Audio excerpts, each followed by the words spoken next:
Starting up. Okay. So, we are beginning where we left last time. In a massive underground cavern, nearly a mile long, where you all are hunting what you've expressed to believe an aboleth, which is hiding just in the lake outside of the town of Vallaki, in hopes of finding a missing Vistani girl by the name of Arabelle. You all, through a bit of investigation, believe that you have found the man who took Arabelle, the town drunk, a fisherman by the name of Bluto. You tracked him down to this underground cavern. You entered to find that there are that it is occupied. This underground cavern is not abandoned. There are, in fact, ancient sunken ruins under this cavern, and lit braziers surrounding a fortified altar at the far end. You all ventured, attempting to be stealthy, around the outside of these ruins towards a small beach encampment at the far right of this cavern. However, the extensive withdrawals and exhaustion seem to have gotten to Findral, making him even more cranky and irritable than usual, which prompted him to scream throughout the cavern. More cranky and irritable than usual, which is definitely saying something. Which prompted Van Renfield and Malachi to both immediately tackle Findral and bind him with manacles. Findral, you are now face down under 2 feet of water, with Van Renfield and Malachi both of their weight on top of you. Before Van Renfield, I'm drowning. We're not drowning him. At this second, Actually, you all are hog tying him up, and his face is underwater, and you're holding him down. You've only been holding him down. If I remember right, couple that's seconds. like literally exactly where we let. So he hasn't It been is. under the water for long. No, It's just a couple seconds. Yeah. You also have Anya with you, and of course Xantix's trusty Piddlewick. However, 2 creatures that look vaguely humanoid. However, their entire bodies are translucent. You can see their organs inside. Instead of mouths, they have these gills that wrap around their necks, and they have 4 tentacles for legs. Arise out of the 2-foot water with spears drawn, and they begin to move towards you. You can see far in the distance, over here, you can see that this man who was just staring blankly into the fire has now turned his attention towards you, as has this guard in this guard tower. The rest of these buildings here are ruins. These are the 2 creatures that have approached out. This is you, Findral. This is you, Malachi, Van Renfield, Toad, Piddlewick, Xantix, and Anya. I need everyone to go ahead, and we're going to have to re-roll initiative. 20 for Findrog. Zemnis, go ahead. 23. 23, Findral. 20. 20, Malachi. 1 second, I'm pulling up the app. It's my phone. Xantix. 17. 17. Xantix, what about you?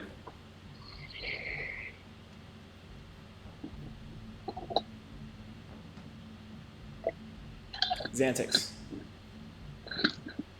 Sorry, I was muted on my headset. Okay. What'd you roll? 13. 13, Toad. Man, I've been talking this whole time. 18. 18. All right. Let me roll for everything else. I'm 19. I'm only 19, but my mind is older. What am I saying? You want me to roll for Charlie? No, he just goes after me. No, he just goes right after you. Van Renfield, what'd you roll? 19. 19. The darkest, most unspeakable 19 you've ever seen. It's pretty dark. I've seen some real Real sketchy 19s. Okay. One moment, everyone.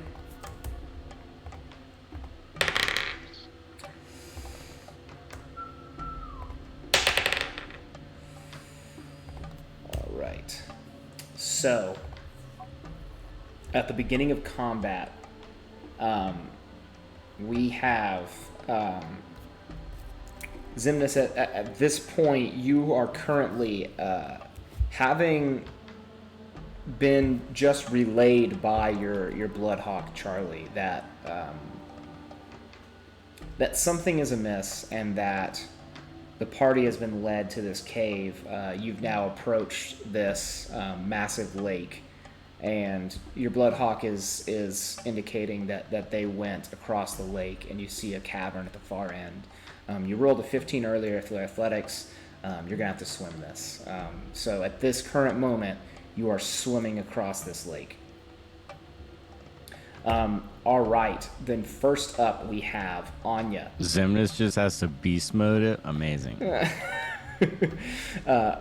Anya now turns and a bit shocked at the banter, quote unquote, that has been going on between the party right now.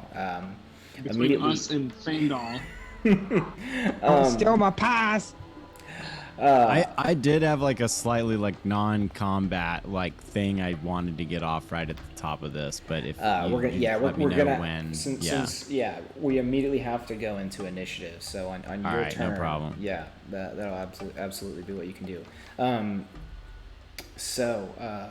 Anya is immediately going to, a bit shocked. She is going to throw out her hand and cast Witch Bolt on one of the creatures. Ooh, hey, Chase, also just a heads up, I don't know if it changes what is happening here, but there is like a little small island of dirt that Xantix and I think put a wick Yes, on. yes, it was a. You can't both be on it because it's a 5 foot. Okay, yeah. But you are currently. Maybe Xantix and Xantix 2, because I think Xantix 2 can be in my space. If he's flying above you, so. Okay, yeah. You currently are on a 5 foot raised piece, but so Anya rolling an 18 casts out her witch bolt, and you see a burst of electricity leap from her hands and attack this creature right here.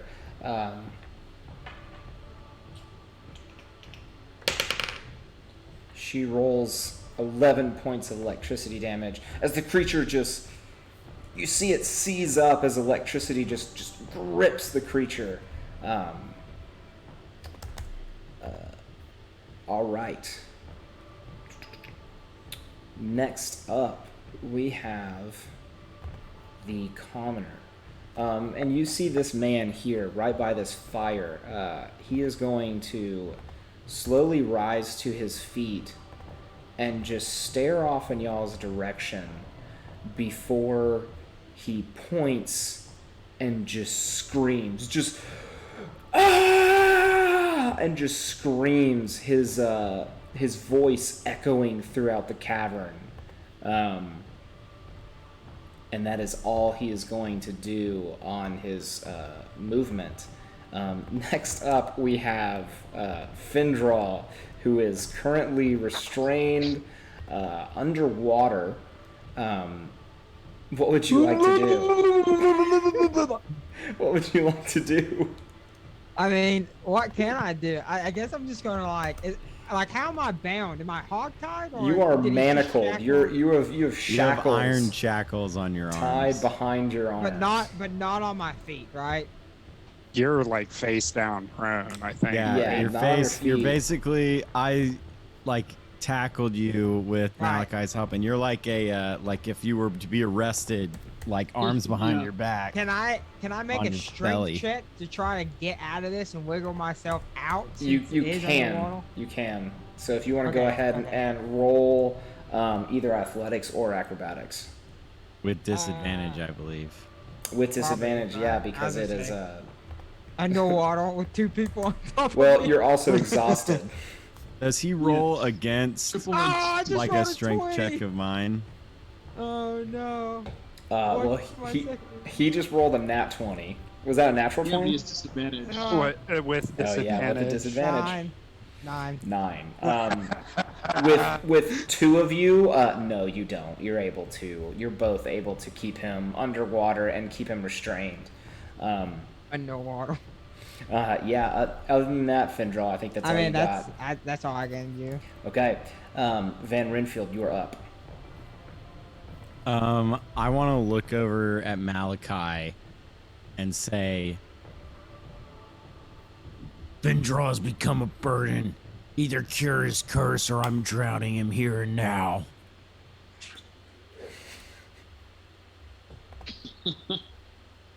I just starts cracking up. Doesn't say anything. All right, Van Renfield, what do you do? All right, fine. I want to keep my full weight on Findra, Okay. holding him underwater, and I want to shoot a witch bolt at. I want to do 1 beam each at each of these 2. A witch bolt or an eldritch blast?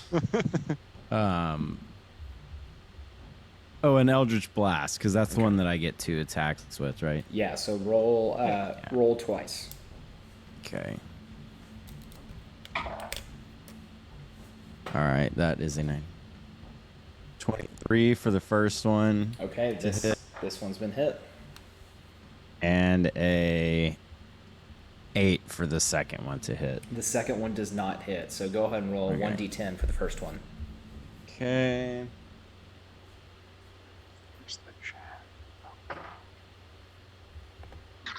All right, that's a 9. Okay. And then do I add anything to that, or is it just the Nope. 1d10? Just the 1d10. You see, as you continue to hold down Findral, you reach out your hand and cast 2 force beams that both flitter. The first one crashing into the same creature that Anya attacked. The second one, however, flittering through the air and smacking into the water. All right. Is there anything else you'd like to do, Van Renfield? No, that's it. All right, Toad, you are up. Is this still considered rough terrain for It me? is. This is up to your shoulders. Oh, cool. So are we rounding down with how far I can move? Like I'm gonna go ahead and 10, make 15? this. I'm gonna go ahead and make this rule right now. We're gonna round down for everything. Okay. It's just easier. Okay. That's rules is written too. Yeah, perfect. So Okay, yeah, you're gonna got it. have 10 feet of movement.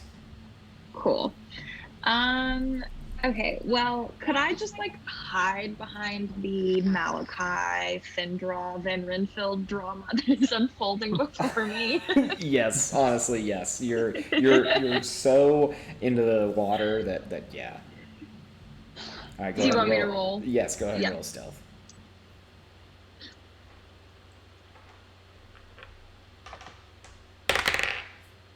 Uh, 16.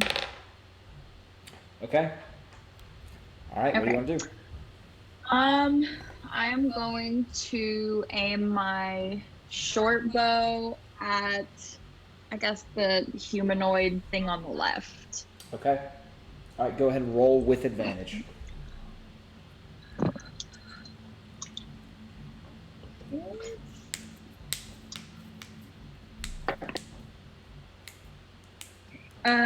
Dirty 20. Dirty 20. That will hit.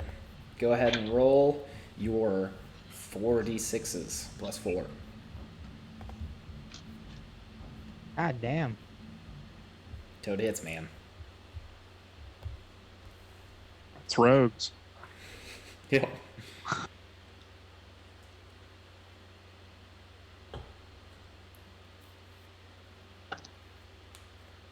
$18 points of damage. 18 points of damage as an arrow just shoots out and smacks right in the side of the creature's gills. You see just blood begin to spurt out as the gills begin to flap and sort of react. This creature just...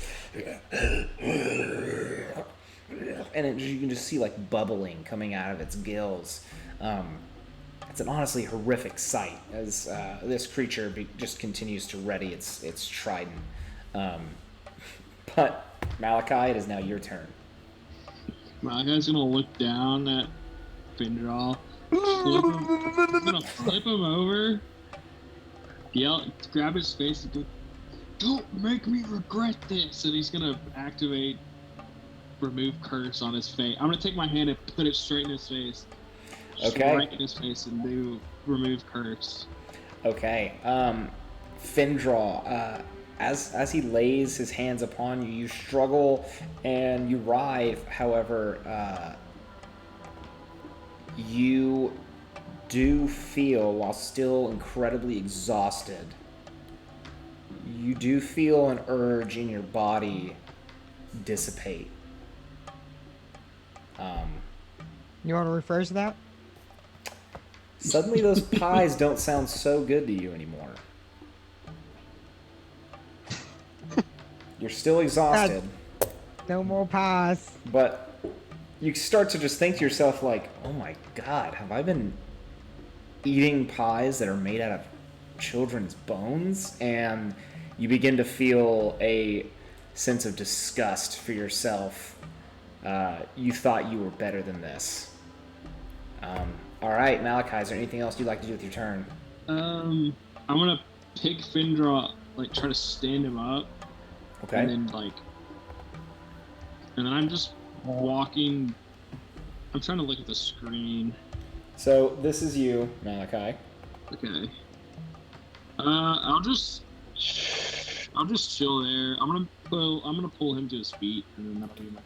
Okay, perfect. And Renfield like half resists you as you do it for a second, like thinks about just like trying to like fight and make him drown, but like lets him up.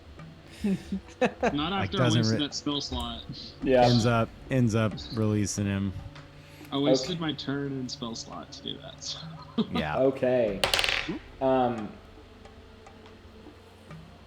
He's just a liability, man, but I know Malachi did not want to, but I know. Look, Findraw's being drugged out for fucking 4 sessions now. Yeah. I know, and I removed the curse despite his better judgment. He did not want to do that, but Okay. All right, who's up? Piddlewick is now up. As he sort of moves over here, he's having difficulty moving through this water as well. But as he huddles behind you, Xantix, you see him just peek around and throw his one of his little daggers out at the creature. That is going to be it is not going to be enough as Piddlewick throws his dagger. You can tell he's trying to hide behind you, but even with that, the creature, as he throws the dagger, looks right at him and deflects the dagger away with its trident as the dagger skits into the water. Piddlewick just kind of huddles behind your leg, Xantix. It is now your turn, Xantix. Rad. Let's see. So is the water? The water's like 2 feet deep, right? 2 feet deep, yeah. Okay. Well, But I you're guess- now completely out of the water on your little dirt. But I assume that little Piddlewick is struggling in the water, it being 2 feet deep, and him being 3 feet tall, and floating. Yep. I'll step off and like usher Piddlewick on first. So I'll just step. Yeah, just right there. Okay. And I'll cast. Which of the boys looks stronger? This one has not been hit yet. This one, however, has been. How is the hit boy looking? He's been taking some hits, but he's still standing up strong. Gotcha. I'll cast Tasha's Mind Whip on the hurt one. Okay. All right. What saving throw is that? Intelligence. That is a 11. Nope. That does not hit. And that's the one where they have to choose choose which to do, right? Either an action Yes. or okay. Yeah, and he's gonna take 3d6. 3d6. 1, 2. God damn it! It takes 4 points of psychic damage. And it doesn't feel like that strong of a hit anyway, but even the little bit of damage doesn't quite impact as much as you thought it would, as the creature just kind of twitches a little bit and then just looks right at you. All right, it is now this creature's turn.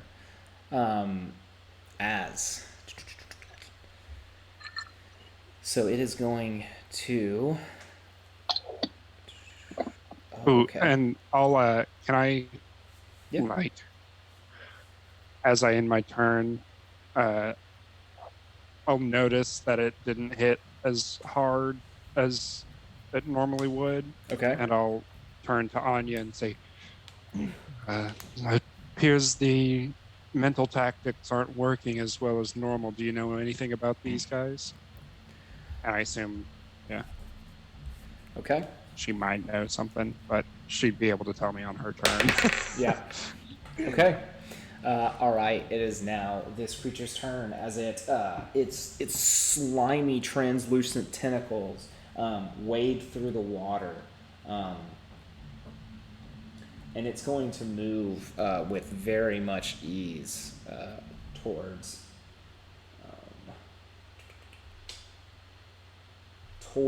Anya. No.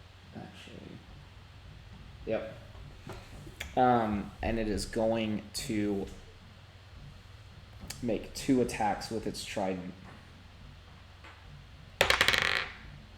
That is a natural 1, and that is a 2. So it misses with both attacks.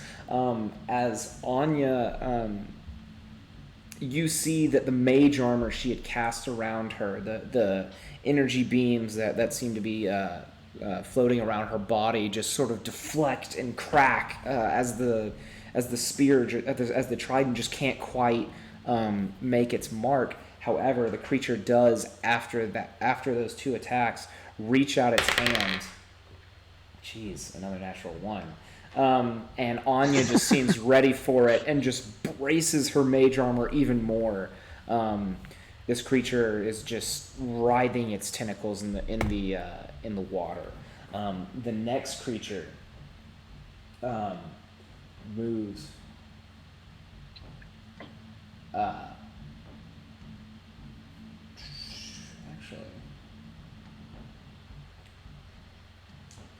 It's going to move right there.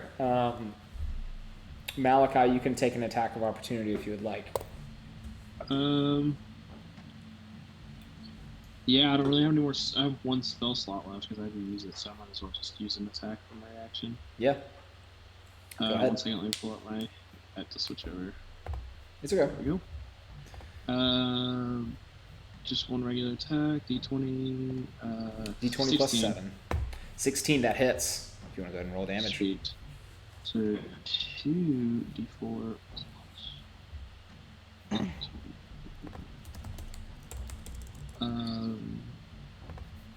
plus 4, so 12 points. I rolled 2 4s. Excellent. Those 4s usually aren't working out for you too well.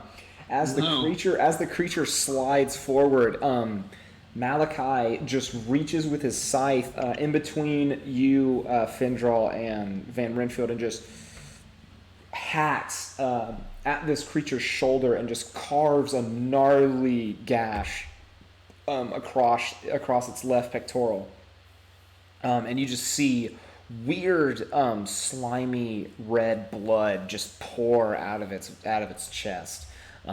It is going to. Actually, it is going to have to move up here. But it is going to make an attack against you, Van Renfield, with its trident. And that's an 11. As you just block it with with your wooden cross, as it just cracks against the wood. It's going to roll a natural 1 against you, Findraw. A lot of natural ones so far. As it just Findraw, as you just managed to somehow just kick the spear away, or trident away, and kick it towards the dirt. The creature then, however, is going to reach towards you, Findraw, and that is a 21 to hit. Findraw, you now have disadvantage on wisdom saving throws until the end of this creature's next turn, and you are going to take 4d8s of psychic damage. I'm gonna fucking cast on that fucking 20. I'm gonna do my chrono shift. Okay. All right. So. And it rolls a 24. Even battle. I'm not gonna waste the last one. Okay. So that is. Findraw, you take 19 points of psychic damage. Yee. And you now have disadvantage on wisdom saving throws currently. Jokes on you. You already had disadvantage on everything, I thought. Yes. Jokes on you, bitch. Well, no. So he had disadvantage on wisdom ability checks. Now he has disadvantage on wisdom saving throws. So, Oh no. Covering some bases. Okay. You all still sort of hear the ringing of of this man's shout as it echoed throughout the cavern. It does not leave you with a good feeling. You do see this guard as he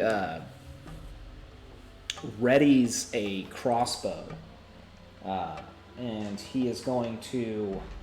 Let's see.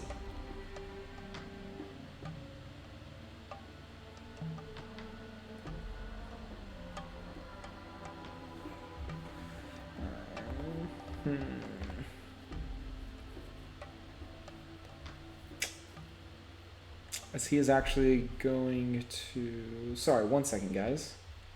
Give me 1 moment.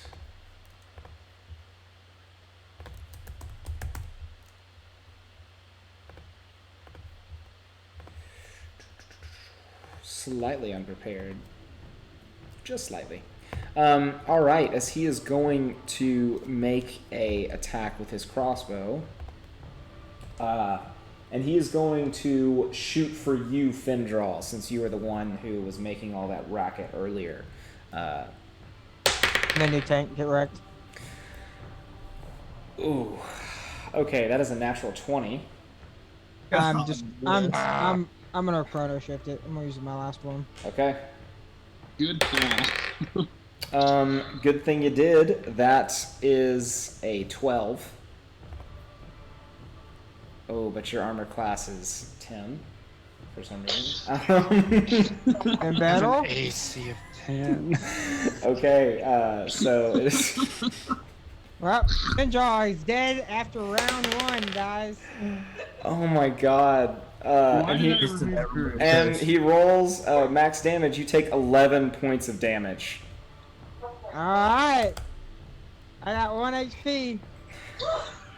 Oh my god. Fucking You're gonna do lit. some crazy shit on your 1 turn. Where you lit? Okay. All The right. bad thing is I can't disengage that fucking bastard in front of me. Xemnas. So you have been swimming across the cavern for quite some time by the time this combat started. You you do approach the cavern entrance, and you just hear shouting from inside as it seems like a very distant echo, but it is inside. What would you like to do? Wait. No, I'm just kidding. I would like to move towards the shouting. Okay, as you see this cave entrance, it is a mess of stalagmites and stalactites. You see a creature with writhing like tentacles that does look like a rocky form, except it has an open mouth and an open eye, just lying dead on the ground in the water. You do find a sort of like, well, actually, do we have the muddy trail still at the entrance, or did that go away as you all moved forward? There's a muddy trail, it's sort of risen out of the water. It was molding the earth, so I thought Yeah. it would stay after It you stayed. leave. And so there's a bit of Sorry, a it would earthen stay trail. after they left. It is an earthy trail that rises out of the water and it runs through. So you just follow that, and you find yourself in a massive underground, mile-long cavern. And you see some movement far. Actually, no, you don't, because you don't have dark vision. You do see just a massive fortified altar towards the end with 4 lit braziers. You see 2 guard towers. You see a beach-like encampment towards the right. But that's going to take all of your movement.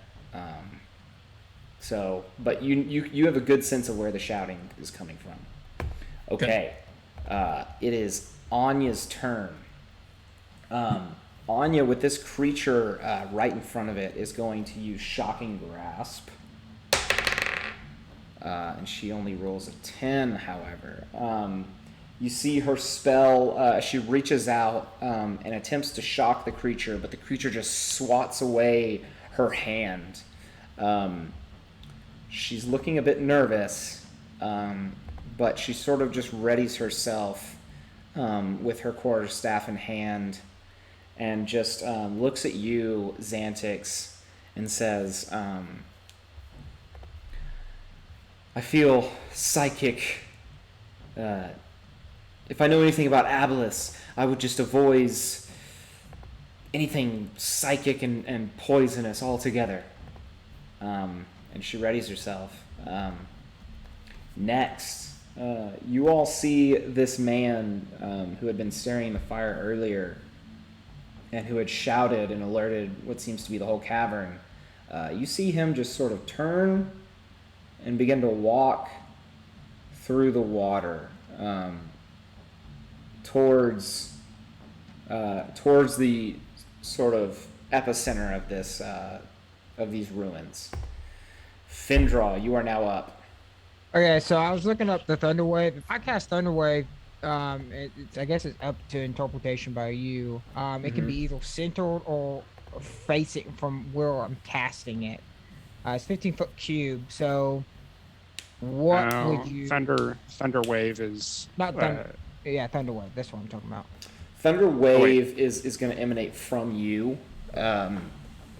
So it has to go in every direction. There's a specific spell called Pulse Wave that shoots out in front of you. Okay, I didn't know. I was trying to figure it out, and it was like I know interpretation, but okay. In that case, you do have. I don't know if you've looked much at Shocking Grasp. Shocking Grasp does. If it hits, makes the creature unable to take any reactions. However, you're still manacled. That's a problem. Now that I just realized. So you are unable to complete the semantic components of a spell, which all of your spells require.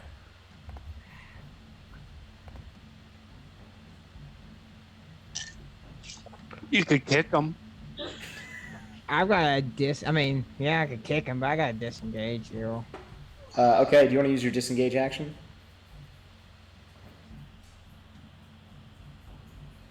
Yep. I'm gonna have to, yeah. Okay, I where do you mean, want he's to go? gonna attack me though. Does he gets an attack of opportunity, doesn't he? Not if you use your action to disengage. Okay, that's what I'm gonna do then. I'm gonna fucking run. Away. Yeah, I'm gonna run. I'm gonna run in the direction we came into the tunnel as far as movement as I possibly can. Just out, dipping, Okay. I believe Screaming. your movement really. speed is halved, so you're going to be moving 15 squares. I strongly support this decision, though. Okay, so where exactly do you want to go? Because You see Fiddledicks down there? I think Yes. that's him with the little purple hat. yes, As far, okay, take your finger and push it off the screen until it can't go any further. I So, want like this my way? character will be, yeah, as far as that way as you can get me off the screen. that's as far as you can go because your movement speed's halved. Hell yeah, that's good enough right okay. now. okay. My all, mind toad. all right, Van Renfield, you're up. All right. I want to. Does it take my full action to like put my crossbow away and get out my sword? No, it's just going to take a bonus action. Did you even have your crossbow out? Yeah, from earlier. That's what I have it. I always leave it on D&D Beyond as like what I had it's, out. It's just so. gonna take a bonus action. Okay, then I want to put away my crossbow and pull out my sword, and I want to take a hack at this thing. I'm gonna say, since you were manacling Findraw, you put away your crossbow. Okay, So that's just gonna be your Well, free then- action. I'm just gonna pull out pull your out sword. my sword and take a big slash at this thing with all my might. Okay. All right. Go ahead and roll your damage. Your two Okay, attacks. sorry. 1 sec, sorry, I just had to. You're good.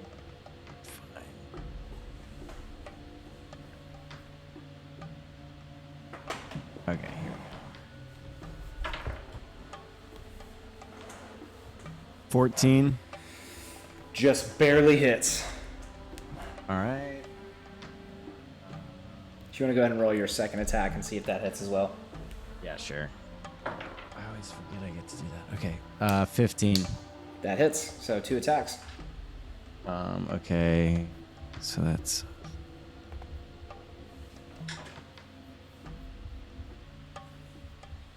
10 and 8. All right. So 18 points of damage as you just slash out at this creature, and it now, as a in conjunction with the massive gash on its left pectoral, now just has a massive gash under its ribs. As you just slash out, this creature is still looking tough, though. These are some gnarly hits, and it's taking them, and it still looks vicious and ready. I'm going to try and shove him with my shield, Okay? which I believe is just a strength check against his strength check. Yeah. Okay. I only got a 7, but You got a 19 we'll see how it as goes. he just braces your shield, and it just looks at you, and you can just see it's just foaminess leaking out of its gills as it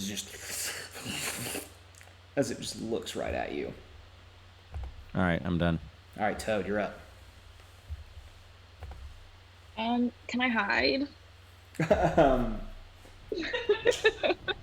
I'm gonna say you're gonna have to move a bit, but you could try to hide behind Findraw. So if you wanted to just like move here, that'd be fine. Okay. Cool. All right, go ahead and roll your sneak. Oh, I rolled a natural 1, so that's a no on hiding. Hold on, we got a lot of echo. What happened? I rolled a natural 1. Okay. Yeah, it looks right at you. As you just trip and splash in the water and just kind of splash up and go, and then you turn around, the creature's just looking dead at you. Both of them are Excellent. actually. Good. Okay. Well, I'm gonna shoot the one that's closest with my crossbow. Your short bow. Yeah, sorry, short bow. That one. They're both. I think they're both equally close to you, technically. This one, I'm guessing. Yeah, that one. Okay. Okay. Oh, I didn't. Yeah. Yes.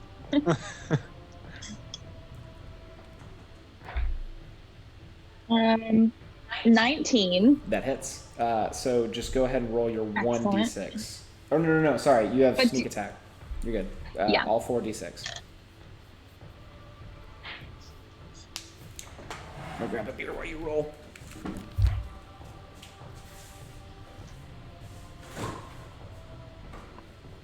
Well, this is not good. All right. What did you roll? 16 points of damage. 16 points of damage.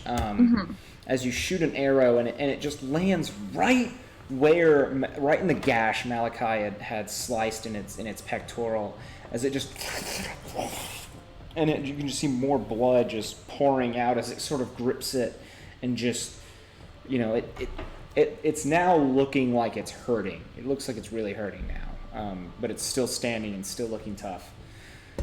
All right, Malachi, you're up. Sorry, I'm trying to get it back to full screen. Yeah. I can see the board. It's not letting me switch. I can kind of see. I'm gonna move this so that it's guy, not just... Go ahead. It's me, Ben Renfield, and then one of those guys, right? The one that we've injured? Yes. Okay. Shit. I'm going to move around him. I'm gonna stay This way or this way? Yeah, I'm gonna flank him with Ben Renfield. This way? Yeah. Okay, 5, 10, 15, right there? Or right there? Where's the other one? Right there. Right there, top. Okay, so I'm gonna get directly across from Ben Renfield, like we're on each side. No. Other way. Other Two way. to the right, one down. One down. Okay. Yes. I want it to hit like that. And I'm just going to I'm gonna take 3 swings at him. Yep. 2 with the Nothing scythe. special. 2 with the scythe, 1 with the Yep. blunt end, correct. Yep. So the first one, so it's +7. Oh, that's the wrong one. Rape him. Natural 20. Nat 20. Okay, with the first attack, that hits. I'll go ahead and roll. The second one. Yeah, go ahead and roll all 3 attacks, see what hits. Okay. 22, 15 plus That hits. 7. And then with the final blunt end, 18. 18. 11 plus 7. That also hits. So go ahead and roll 7d4 plus 4. 30. 74 plus 9 because it's 8. It's 4. For Oh, right. each You're right. one on the last. You're right. Yeah. Sorry. 74 plus 8. No, sorry. 74. It'd be 74 plus 6 because it's 3 attacks. You don't with a critical. With a critical, Yeah, my you do, modifier on my first 2 attacks is plus 4. God, You I'm don't- crazy. you- Sorry. You I'm crazy. you No. double all of Yeah. you double all of So the it's- dice that you roll and add the same modifier. It should be then because you're gonna add 4 to your polearm attack, correct? Did we decide that? Yeah, the first 2 each get plus 4, and the last Okay, one gets so then plus it's 4. actually 7d4 plus 12. You Yeah. you only you on a 74 he has- plus 9.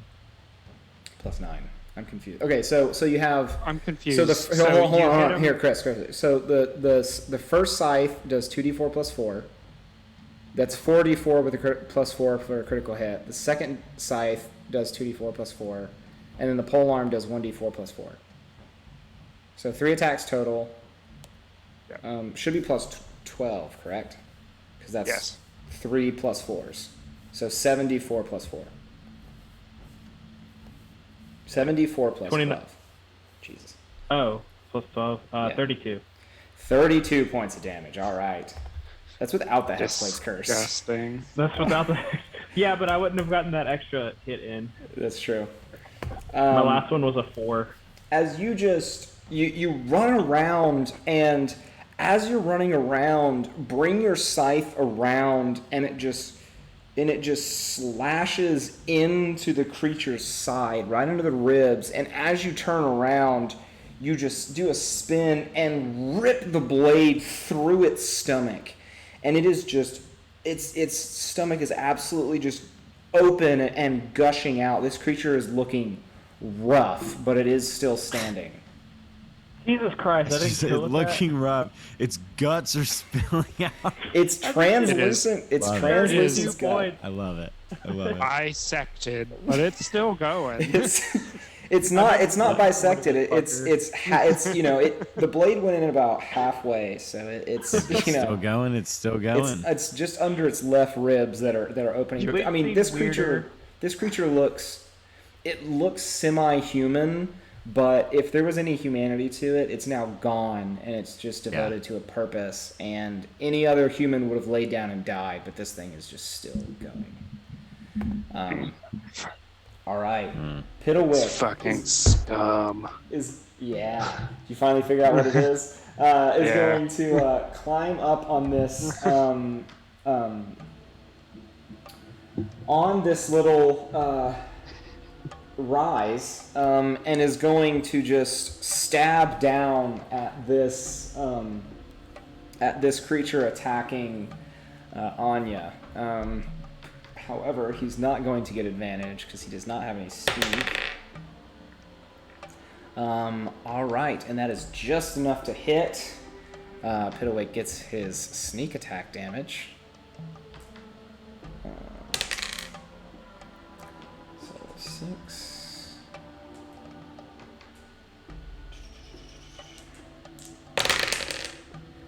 As he gets 12 points of damage. And this creature, as he just slashes out at this creature's head and just carves a little bit into the creature's head, as it just splits open, you can just see it's sort of like, you can see its brains, but they look far less pink. They look like translucent, almost like its skin, and it just looks kind of, its brain looks almost shriveled up and like almost like a dead organ inside its head. All right. Gross. Piddlewig is going to stay there. Xantix, you are up. All right. Ooh. Almost just dropped the whole Seeing that guy in the distance running off, probably to alert others, Xantix is going to cast. You saw that he was walking. Like, he looked very calm and walking, and the way he yelled, it echoed throughout the cavern. So Yeah. Still. yeah. He's going to cast Fog Cloud in that area, hopefully enough to cover up both him and the guy on the tower. Are you talking about level 1 or what level? Level 1. It's a 20-foot radius, so 40 feet. So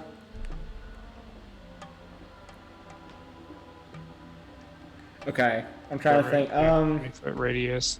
I mean, if I cast it a little bit up.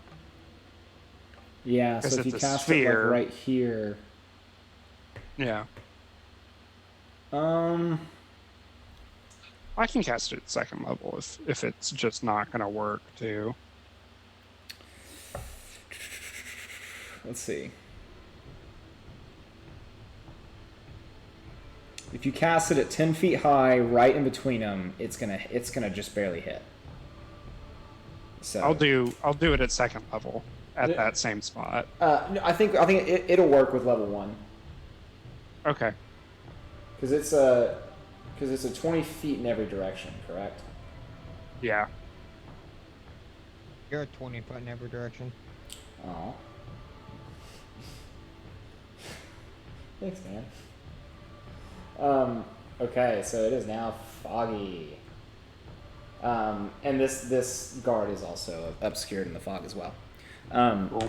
Okay. He'll have disadvantage on his crossbow shots too. So. Yep. All right. What would you like to do? Cool.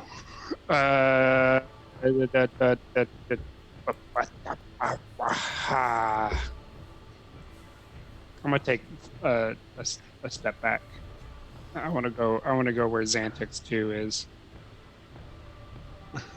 Okay. Is that off the map? Can you all see it?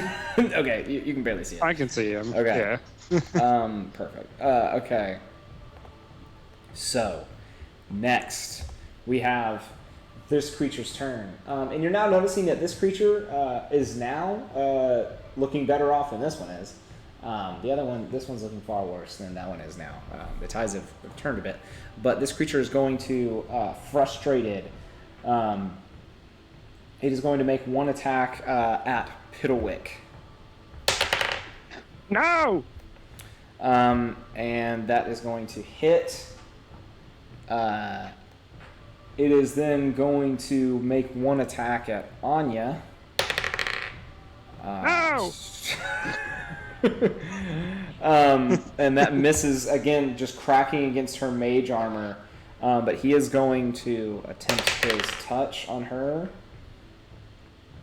And that is going to hit. So, first off, we have against Piddlewick only 5 points of piercing damage. As Piddlewick just sort of, it just pierces his wood, and he just sort of slumps back a little bit, barely hanging on to that ledge. And then the creature reaches out, cracks his attack against her mage armor, but reaches out and touches her, dealing 4d8s of psychic damage. Is that a... No, it's a weapon attack. It is a... Is it a... It's a not weapon a spell. attack. It's a weapon attack, yeah. Okay. So, The aberrations shit is always fucking weird because they can... It's all psionics. 14. Okay, so that deals 14 points of psionic damage towards Anya. And you can tell that she just slumps over, gripping her head, just like she has a massive headache, and she just screams like, ah! And she drops her quarterstaff and just grips her head. All right, it is now the other creature's turn. As he is going to just make trident attacks. First, out at you, Van Renfield. And that is only a 12 to hit, as that just cracks against your wooden cross as well. And then he's going to turn around and try to take an attack at you, Malachi, but that's only a 10 to hit. As you can tell, it's just a bit overwhelmed with its attack. But Malachi, it is going to reach its hand out towards you, and that is a 17 to hit. Hit. Okay, Malachi, you are going to take 4d8 of psychic damage. He's gonna take 4d10 of hellish rebuke damage. Okay, so first off,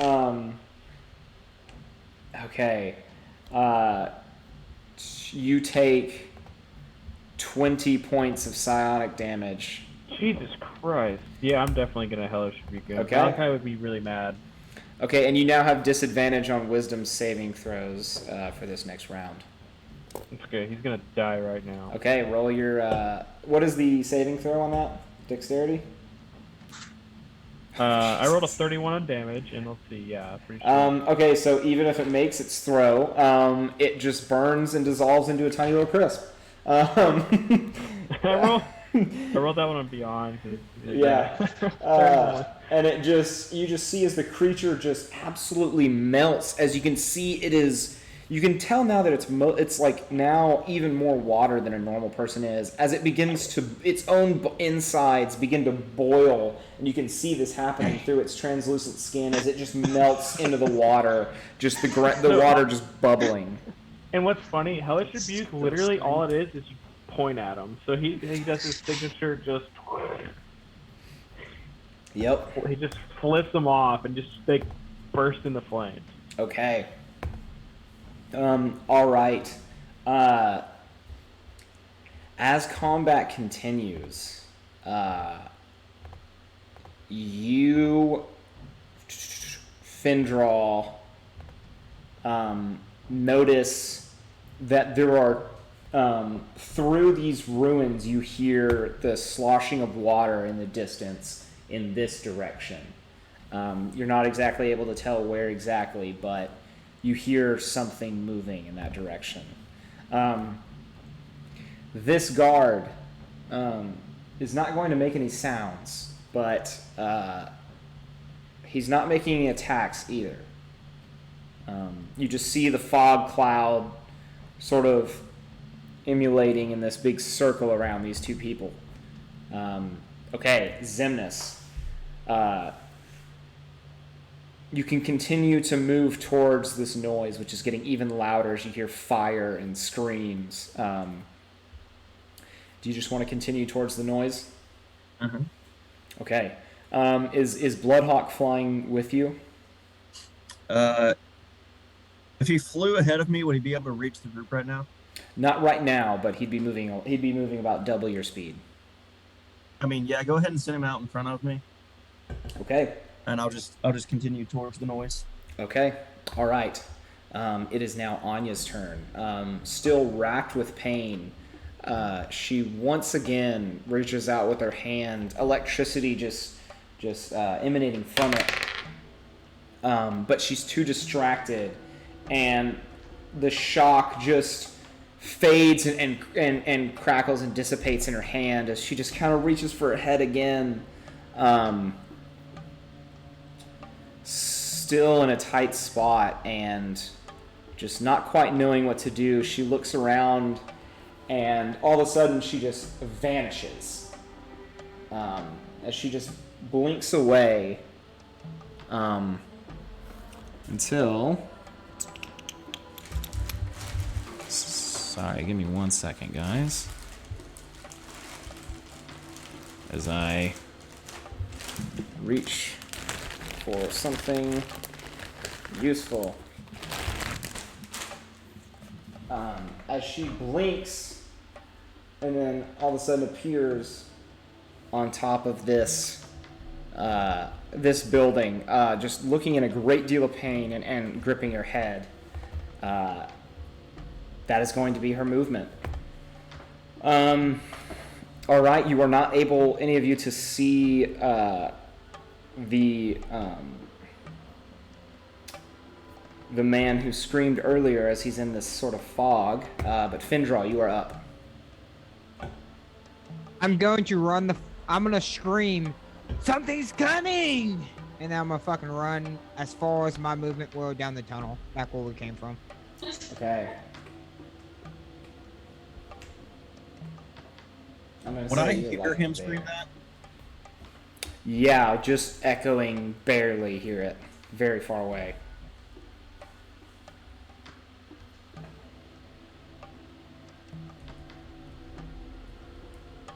Okay.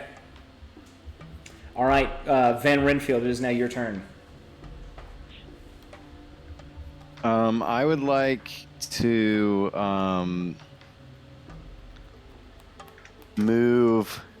Like, I want to go and hide behind this, like if you go straight, like 12 o'clock ahead of me, there's like that passageway kind of thing. Okay. I want to move and like hide behind that that like wall. This way? Yeah. If you move, if you move. Oh, yeah, that's an enemy. Sorry. Go ahead. Okay. Yeah. Then I want to take a slash at that thing. Okay. All right. Thought we had killed this one already. Nope. Go ahead and make your 2 attacks. Okay. Alright. 21. That hits. And then a 18. All right, that also hits. Roll your damage. All right, and then 1d8 plus 4. That's a 10 and a 9. 19 points of damage as you just slash and you absolutely carve off one of its 4 tentacle legs. As it just sort And of then I slumps want- and... Go ahead. Well, I also want to try and shove it down with my shield. If it's Okay. not already down. Yeah, go ahead. It's a 10. That's only an 8. As you just bash its shield and now missing one of its tentacles, it's a pretty easy to just slump the creature as it now falls prone in the water. All right. Toad. Cool. I'm good. You are up. Chase, who's up there on the top? That is character. that is Anya. Oh.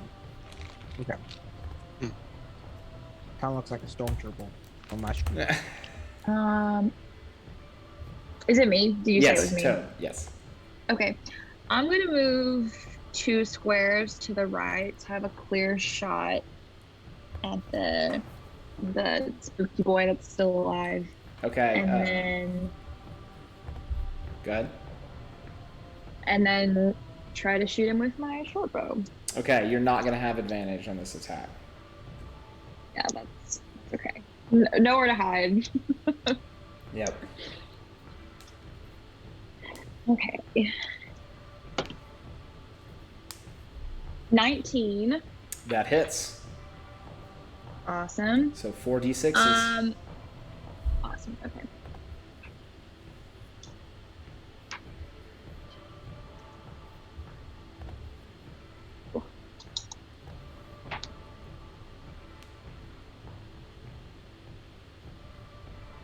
$16 points of damage. 16 points of damage.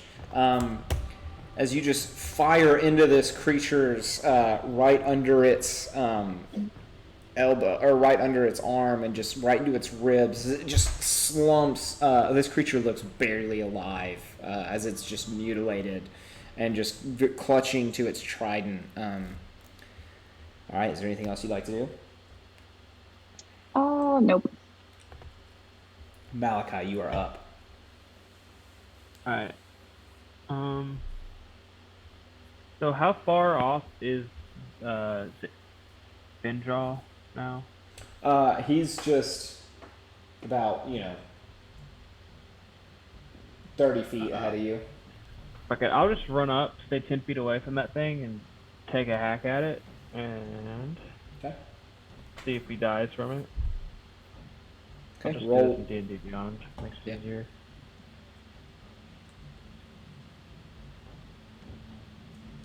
Natural one. I will take another attack. Go ahead and roll damage for that natural one.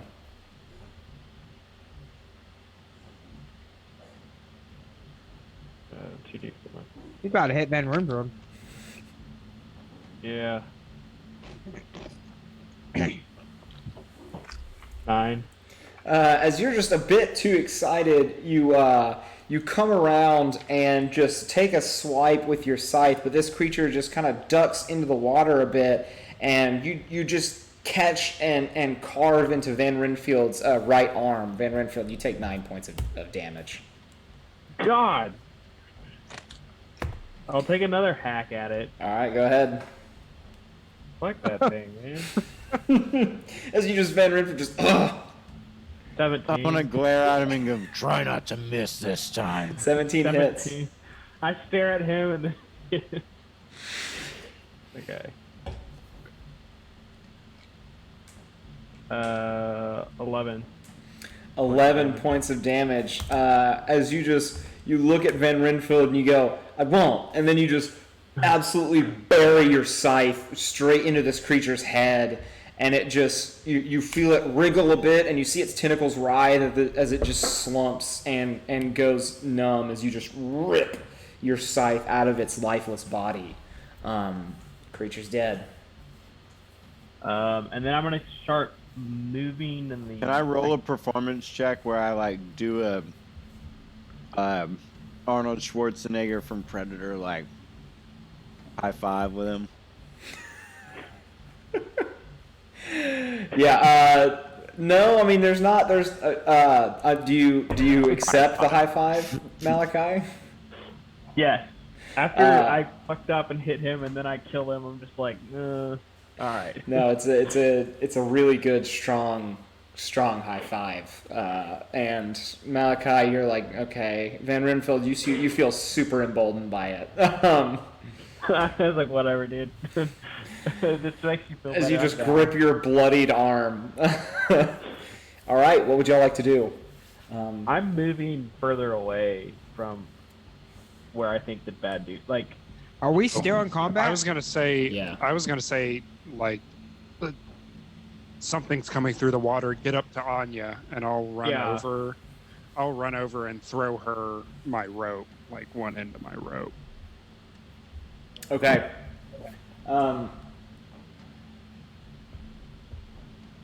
Xantix, you run up and hand her some of your rope. She catches it, and you have enough to just barely climb up. I mean, I got 50 feet. You have 50 So- feet of movement speed? No, I have 50 feet of rope. Oh, yeah. Yeah, well, you were... Let's see. Okay, so... Oh, are we still in initiative order? Yeah, honestly. Oh. Um, Well, I moved was just away from where next. the water guy was. so you just barely have enough movement to toss up the rope, and then Anya grabs it, and you can climb up, and that's all your movement. Okay, that's fine. Piddlewicks. And I'll stand there and like, Piddlewicks, come He's gonna- here, come on. and that's all you can get. Oh no! Someone grab Piddlewicks. As he just looks at you desperately. Okay, you all now see the two forms wrestling in the water that Findral mentioned. As one of them emerges from the water here. Oh my god! And the other emerges from the water over here. That is all their movement, and that is all they can do, but they're now there. I can't tell what they are. I can't either. You would- Squidbillies. Here's hoping they're flumps. they ain't that. I assumed. Okay. You still see no movement from the guard in the fog. Zemnis, you continue to move towards the ruins, but these are massive, extensive ruins. You're let me see. Hold on.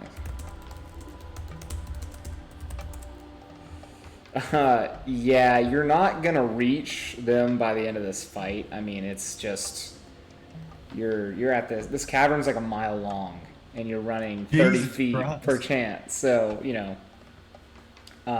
but you do continue I feel moving. like we didn't make it all the way to the other side of the cavern, Huh? did we?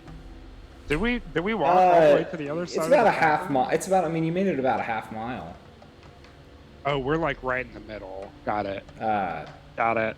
You're like Heard. on the very far right, like towards the middle.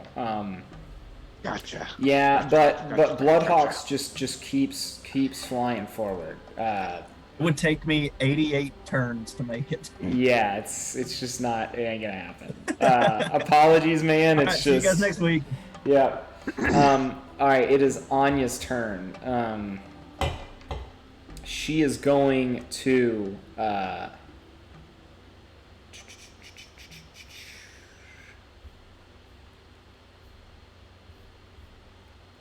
Look at you, Xantix, and say, "This is not going well." And she is going to cast Witch agree. Bolt out at. She's first going to move over here and cast Witch Bolt. Actually, hold on. Yeah, she's going to cast a 3rd level Witch Bolt. And that thankfully does hit. As she reaches out her hand, and you see a massive surge of electrical energy burst forth from her hands as she gets to roll 3 d12s. Ooh. Jesus. 11. That one's all 3. That's 19 points of damage. As it slams into this creature, and you just see it kind of as it's these creatures are crustacean-looking creatures. They have 2 massive claws, 4 legs, Crab people. and writhing small little like feeler tentacles coming out of their mouths. They look heavily armored, but this lightning damage seems to slam into them. Seems to make it through and slam into this creature, and just cause it to sort of twitch as its little tentacles just as it seems very effective. Sure, that's Cthulhu. Is going to then back up, a bit terrified. Okay, in the fog, this creature is now vanished. Findral, you are up. Code's background. I'm still jetting down the hallway, getting to Zimnus. Okay, you're just gone. Yeet. All right, Van Renfield, you're up. I guess I want to get up on top of that. Is the rope still down? Yeah. Like, I go and run up and climb up the rope. If the rope is still there, I'm gonna say that Anya handed you the rope, Xantix. I'm gonna retcon that a little bit. Yeah. She might be stronger than Xantix. In fact, she almost definitely is. It's not. It's only like a 10-foot tall thing, so they just need someone to kind of steady them. How tall are these creatures? These creatures are also about 10 feet tall. Is there anything I can tie the rope to? I guess I could have done that on my turn, but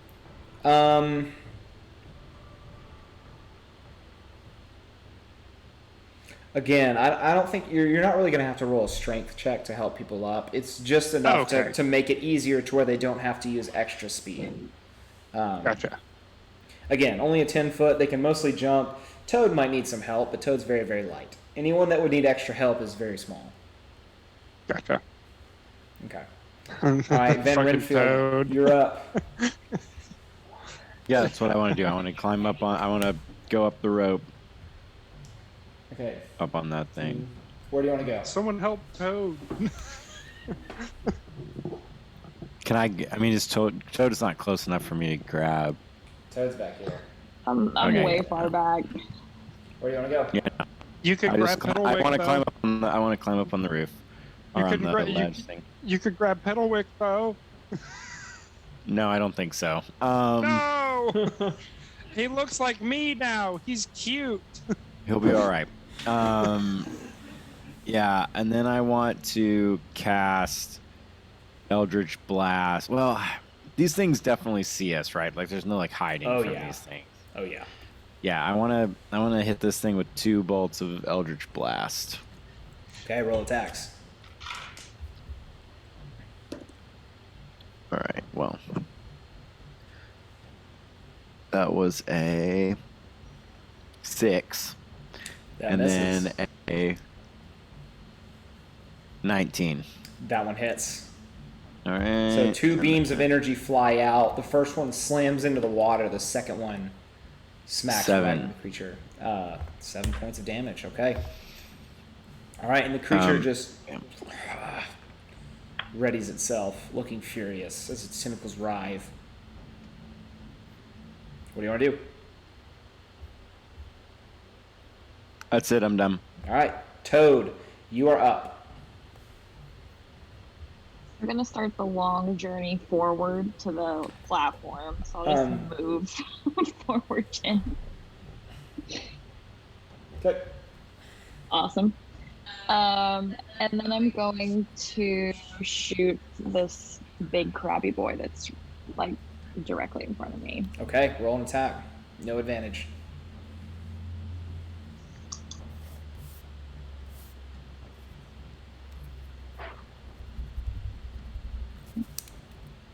A dirty 20. That hits. All right. I don't get sneak though, right? It's just 1d6 No plus sneak, 4. yeah. 1d6 plus 4. Okay. The disadvantages of being a rogue. Yes. So 8 points of damage. 8 points, still not bad. All right. As an arrow, it just barely manages to, just pierce the creature's armor, right at the sort of where a human's collarbone would be. But it does make impact, and it does seem to hurt. All right. Malachi, you are up. So is there someone on the rope currently? Xantix has a hold of the rope. All right. Well, am I close enough to book it up there? I can't really see the Yeah. scale. Yeah. 5, 10, All right. 15. Okay. Especially since I'm 6'3" and it's only 10 feet, I could probably just jump up there. And pull Yeah, you don't myself have to use any up. extra. So I'm going to turn around and pop the one that Van Renfield hit with his with Eldritch Blast. Okay, you are in reach to where you could swipe down at it with your scythe. Oh shoot! I didn't even see that one. I'm going to, fuck it. I'm hurt. Everyone's been hitting this one. I'm gonna Hexblade curse it. Okay. And then swipe at it twice. Okay. All right, roll your 2 attacks. 13. That misses. 24. That hits. Okay. That's. And remember, you have +3 bonus to damage rolls. So it's going to be 2d4 plus 7. 8. Well, I rolled 8. 15. 15? Yep. All right, as you bring down your scythe right towards its head, and you manage to crack a bit of its head armor, and even cut off 2 of its little mouth mandible tentacle things. And this creature looks furious. All right. Would you like... No, I think you have 5 feet of movement. Do you want to stay there? Would he get a swipe at me if I moved away? No. Alright, yeah, I'm gonna move. Yes. Sorry. Okay, because I was trying to stay 10 feet away from it the whole time. You are 10 feet away from it. Oh, okay. I'll just stay 10 feet. Okay. Alright, it is now Piddlewick's turn. As he has just enough to get up this rope. But he's gonna have to use his dash action to do it. As he climbs up the rope. Yeah. And since that's a bonus action, Piddlewick is going to... What's your movement?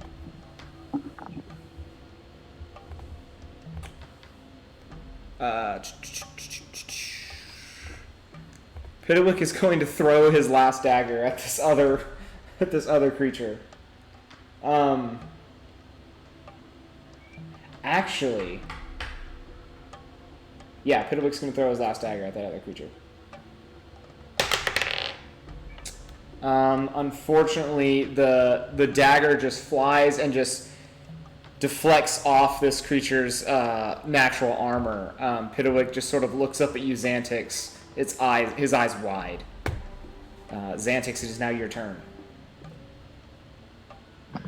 Okay. I will Zooby doo doo wop bop pow. I'm gonna cast these boys are big. I'm going to cast Flaming Sphere down here. Right next to the one that's closest to us. Okay. All right. Ooh, wait. No. Flaming. No, I'm not. No, Okay. I'm not. Never No, I'm mind. not. Fuck me. No, fuck me. Concentration's a bitch, Yeah. boys.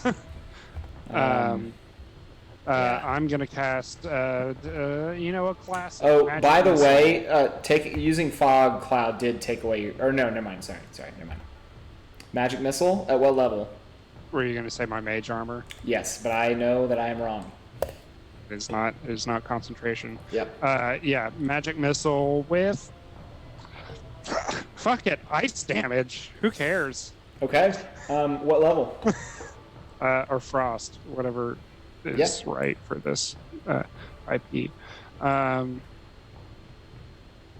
level? 3d4, just first level. Okay. 2, 6, 9, 10, 11, 12 points of frost damage. All right, 12 points of frost damage. As all these beams just slam into this creature, and you can see it sort of curling up a little bit. Its tentacles writhing, but after it braces the impact, it does look back up at you. This creature looks hurt. It's still standing, and it still looks very dangerous, but it is hurt. Spooky. Okay. Is that all you gotta do? That's Toad, come on! Run! Okay. Run! All right. Okay. Now this is going to be a bit difficult because I don't have enough pieces for this, but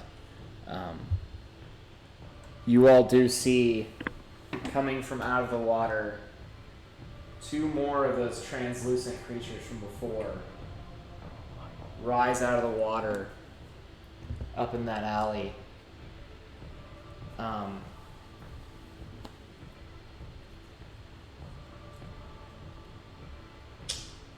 No, wait, I'm dumb. No, you don't. No, you don't. Sorry.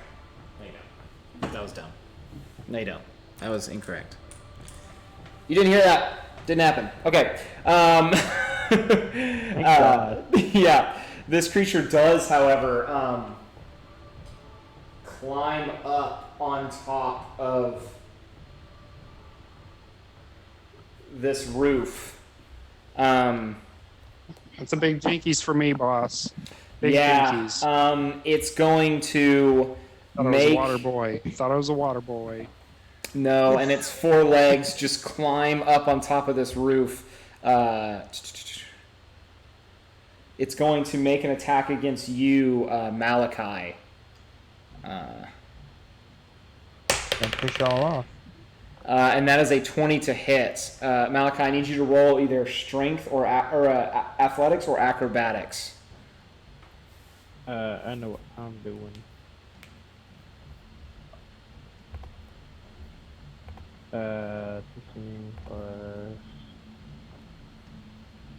It's probably the same. 22. 22. You do break the grapple, but you still do take 15 points of bludgeoning damage. I am not doing well. And it can see this, and it is going to take another attack at you. And that is a 25 to hit. I'm unconscious. Yeah, it's gonna roll. That is 11 points. It uses its claw to the blunt end of its claw. You can tell that insides are sharp and could easily crush, but it's going to use its blunt end to knock you unconscious, Malachi. You're not currently bleeding out, but you are unconscious. All right, it is now this creature's turn. As it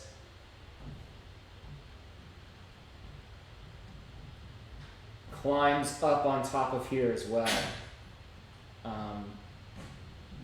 Just sort of clinging to the roof.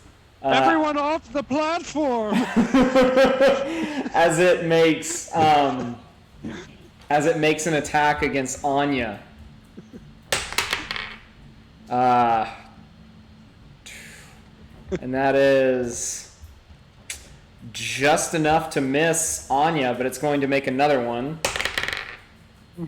And Anya's mage armor, like a champion, just deflects and deflects against this creature. Jesus. Is she a fucking Warforged? Does she have that +1 to AC? No, she's just making some great her mage armor, man. All right. That's special armor. You now see where this guard has been this whole time. As he begins to wade through this water. Right there. Do we see him? You all can see over this edge as he comes into view just here. And he's going to make a crossbow attack at Anya, who's the only one he can see. God damn it. Everyone's going after my girlfriend. Yeah. But that's only a 5. And the bolt just cracks against her mage armor. Anya. However, she's got some next level shit. You also do see another guard with a crossbow come from this side of the ruins. And he's going to take a fire at Anya as well. And that one does hit. You're really trying to kill my girl. Can't believe you. As she takes 3 points of piercing damage only. Okay. All right, Xemnas. You're still hearing this. You're still moving, but you're hearing more screams and things are sounding bad. I just yell and say, "I'm coming." I'm sure they won't hear me. You yell that? Yeah. Okay. How many turns has it been since we started moving? It's been about, I think, 4. Oh shit. Yeah. Well, in 22 turns, Charlie will make it. Yeah. Well, how far away are you now? Apparently like half a mile. Well, remember, this whole cavern's like a mile long. And y'all are about a half mile through. So he started out. Anya, looking very nervous and beaten and bloody. She is going to disappear out of sight. Queen shit, yes. You all, let's see. Yeah, you all are unable to tell where she went. She disappears. Findraw, as you run through the water, you're now clear of the party. I mean, you're a good bit away. Hell yeah, I am. However, as you're running, you see one of these crustacean creatures come out of the water and swim up just near you.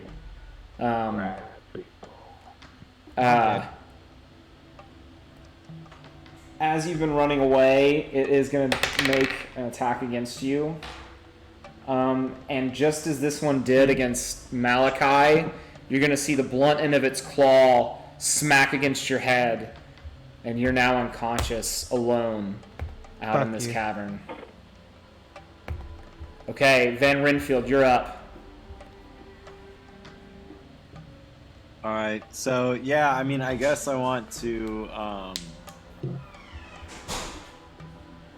yeah, just go up and slash this thing with my sword. It's pretty effective so far. So. Okay, go ahead and make your attacks.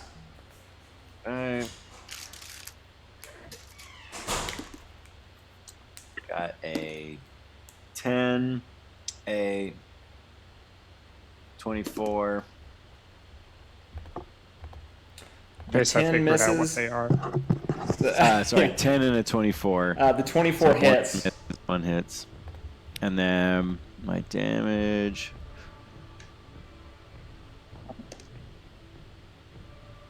12. 12.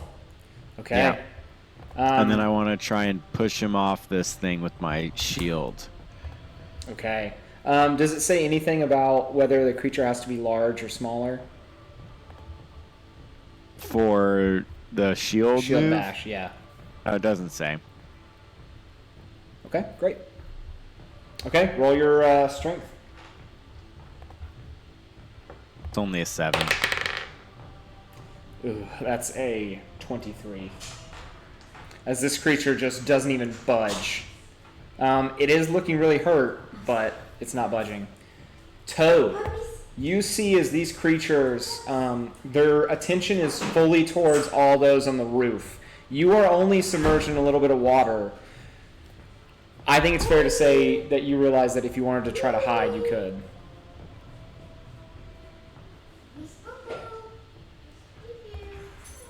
Okay.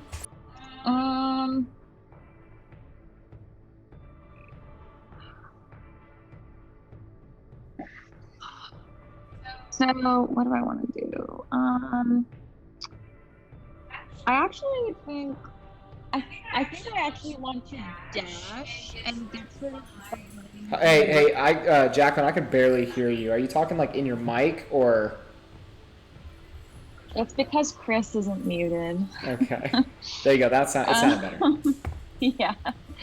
I actually think I want to dash and get sort of behind this, like, these ruins that are, like, directly in front of me. Get behind where?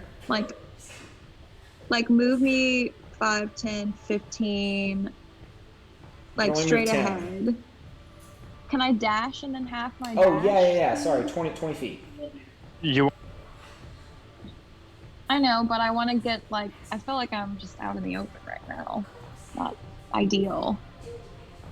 So dashing would double your movement, in which so you'd have 25 feet of movement. Where do you want to go? So I'm going to go up 5, 10, 15, and then to the left one. Kind of like there. Okay, that's and 20. Then I want to, yeah, I'm good there. Okay. And then I'm going to hit, I guess I only have a clear shot at this one. Thing that's a little more, yeah, that one. Yeah, okay, so I'm good. Oh, is Piddlewick 10 feet away from it? No, Piddlewick is, sorry, it's a bit confusing. Piddlewick is, this thing is taking out. So I would get sneak. Yeah, no advantage, but you'd get sneak. Okay, all right, cool. All right, so I'm gonna shoot at that one. Okay, roll your attack.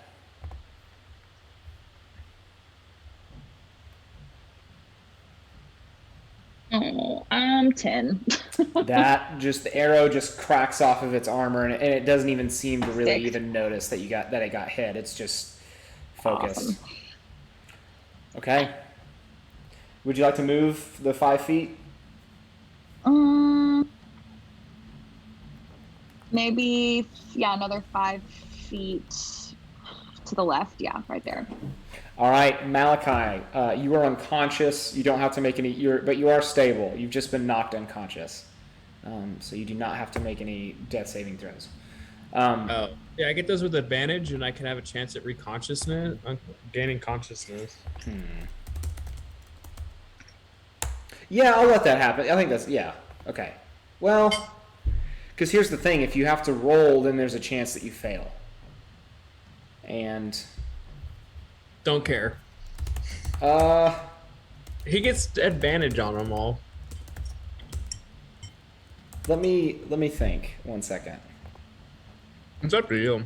Yeah, I'm trying to think how I want to do this.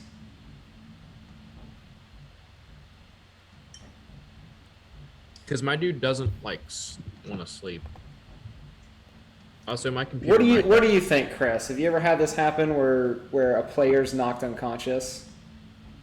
Sorry, what's the question? So Malachi's been knocked unconscious. Yeah.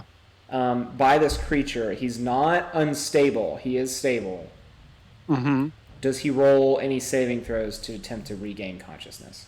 I have advantage.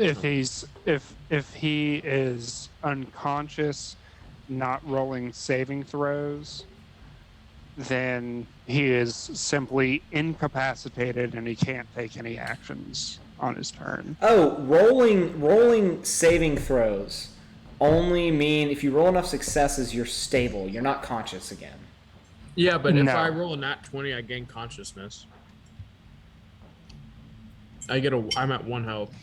If you've so if it's a situation where he was knocked out, He was. like via non-lethal damage, Yeah. then you are not rolling death saving throws at all. That's You're what just- that's what I'm leaning towards, because then if I had you roll, then I can't see. Yeah, yeah. You're just knocked out. Yeah, Yeah. you're not making death saving throws at all. I'll just vibe. Okay, Piddlewick.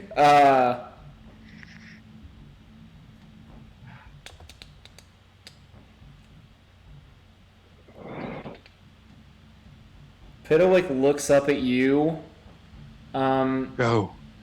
Piddlewick looks up at you, Xantix, wide-eyed, and he stands there for a moment. And he uses his disengage action and he runs down. He shakes his head for a moment, but he then climbs down and moves.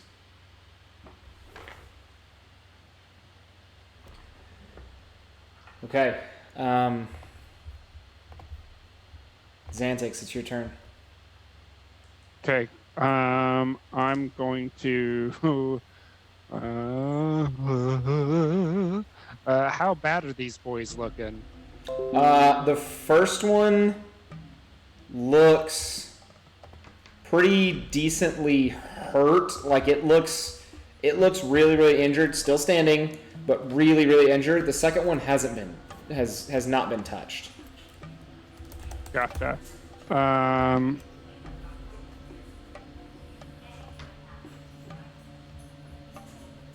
I mean, I'm just gonna do it again. I'm just gonna magic missile the hurt one. Okay, go ahead and do it. Okay.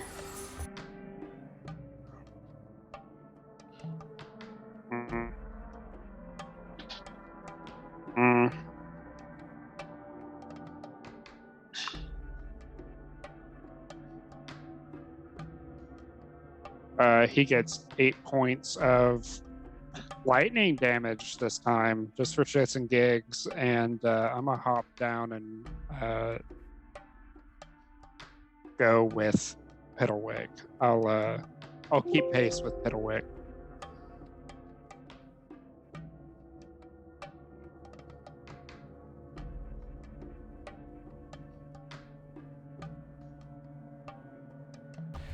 Okay.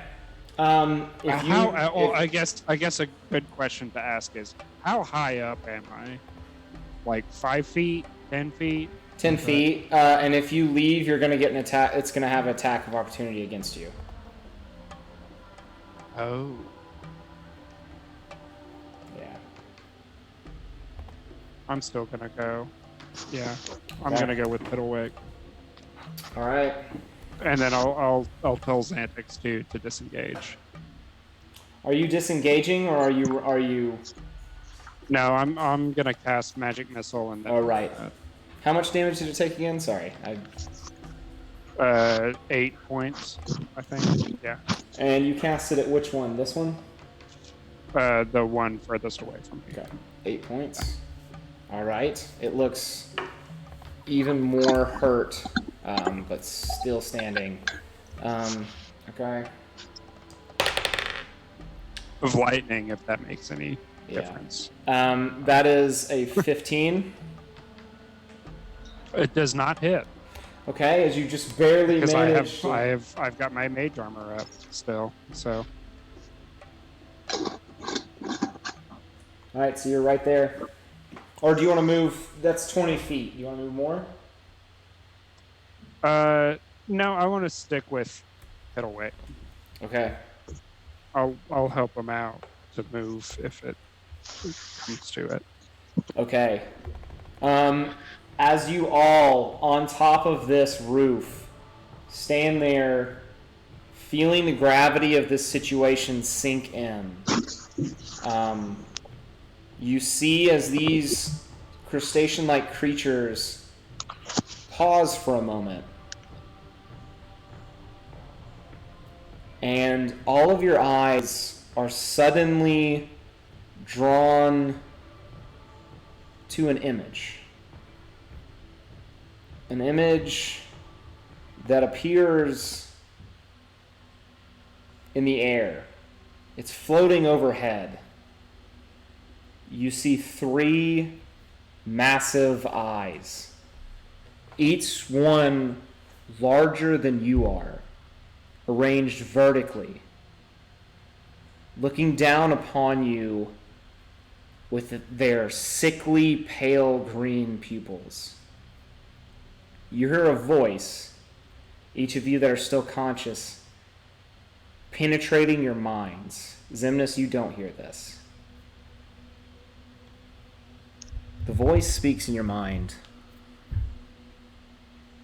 Mortals, fumbling around in the darkness, you writhe and flail about like worms in the mud, clinging to foolish hope that you'll be able to defy something beyond your comprehension. Your fears, your ambitions, your very souls are nothing compared to the endless expanse of my existence. I am one of the first. I am endless. I am fathomless. You are nothing. Bow before me, and perhaps you will find some purpose to your short, meaningless, insignificant lives. You need not waste your pitiful existence on nothing. I have what you seek. Surrender, and let us talk.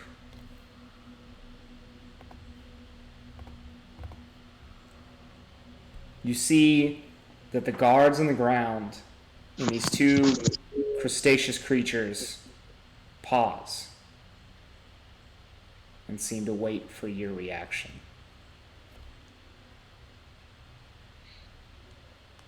Can you do a recap what you said? Because some of it was breaking out for me. Yeah. Me too. I'm just going to repeat the whole fucking thing then, okay? Okay. Yeah, I got like basically none of that. I still Y'all interrupt gotta you. pause me if you're not hearing it. Y'all gotta tell me. I didn't know. I thought I was the only one who couldn't hear it. Okay. Yeah, same. All right. This is I gonna didn't be want to ruin the epic. moment. Yeah. Okay. So you see these 3 sickly eyes staring down at you, and this voice, it's penetrating your mind. You're not hearing it audibly. It's in your mind, and as it speaks, and your head begins to throb as you hear it. Mortals, fumbling around in the darkness, you writhe and you flail about. Hold up. Yep. Is it just not doing it? It's, Okay. well, you sound great right now, but when you get closer to the mic, I think that's when it. Okay. Yep. Okay. We're just not gonna do the voice. Fuck it. It was a cool voice. Yeah. But we're not gonna do it. Cool voice. We're not gonna do it. I can hear perfectly. It speaks to you and it goes. I think it's also could be the music interfering. You might want to kill the music, and like the voice Okay. is probably fine. It's just the music. Okay. I agree. It speaks out and it goes. Mortals, fumbling around in the darkness, you writhe and flail about like worms in the mud, clinging to foolish hope that you'll be able to defy something beyond your comprehension. Your fears, Your ambitions, your very souls, are nothing compared to the endless span of my existence. I am one of the first. I am endless. I am fathomless. You are nothing. Bow before me, and perhaps you will find some purpose to your short, meaningless, insignificant lives. You need not die today. I have what you seek. Surrender, and perhaps you may live.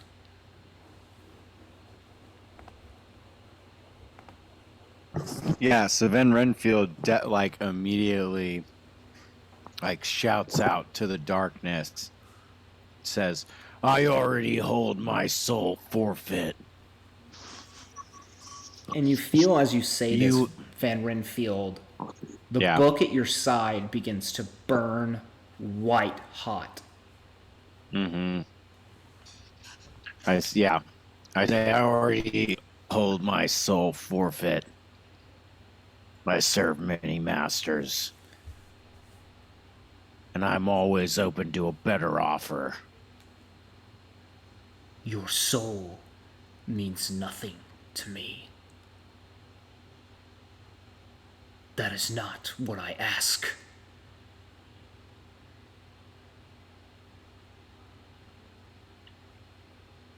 Speak your terms.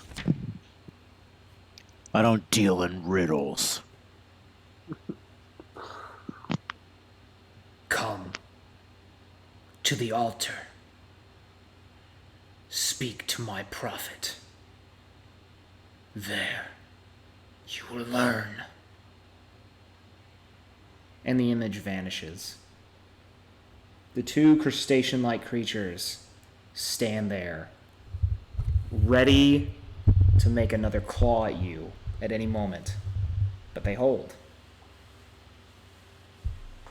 The two guards down in this alley look up at you with sort of blank expressions. And we're going to take a short break. Perfection. Love it.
We are back.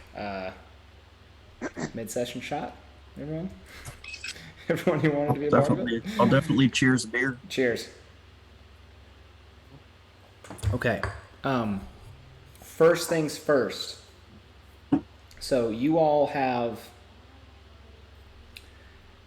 Van Renfield. You have responded to this creature. Xantix, how are you responding?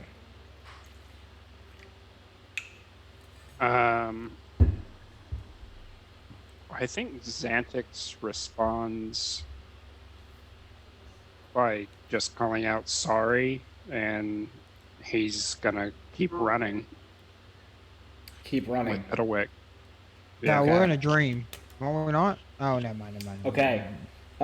As you run forward, you see another one of these creatures with Findraw slumped over its shoulder approach you with claws bared in the direction Why that you're is running. Van Renfield Findraw right now? And why is...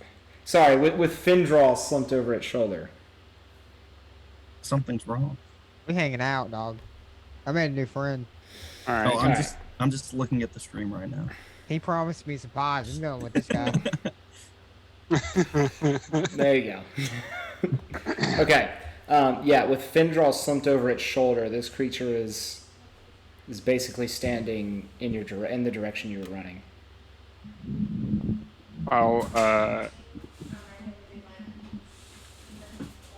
I'll run up to it, like arms out, and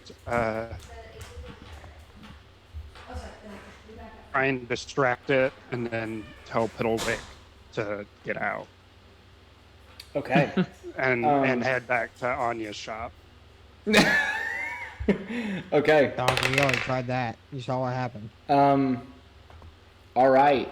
As you run out in front of Piddlewick, and you can feel In fact, his. I'll throw down a fog cloud. Okay. On me. And before you do, you can kind of feel Piddlewick like tug out his hands, but you throw down your fog cloud and move forward, towards the creature. Go. In a moment, you see the creature approach you.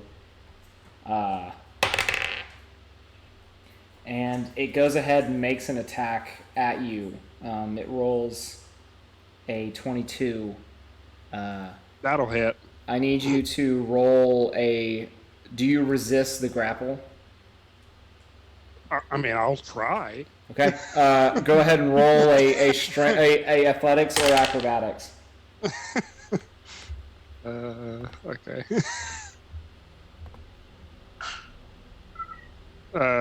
9. You are grappled and you take 11 points of bludgeoning damage.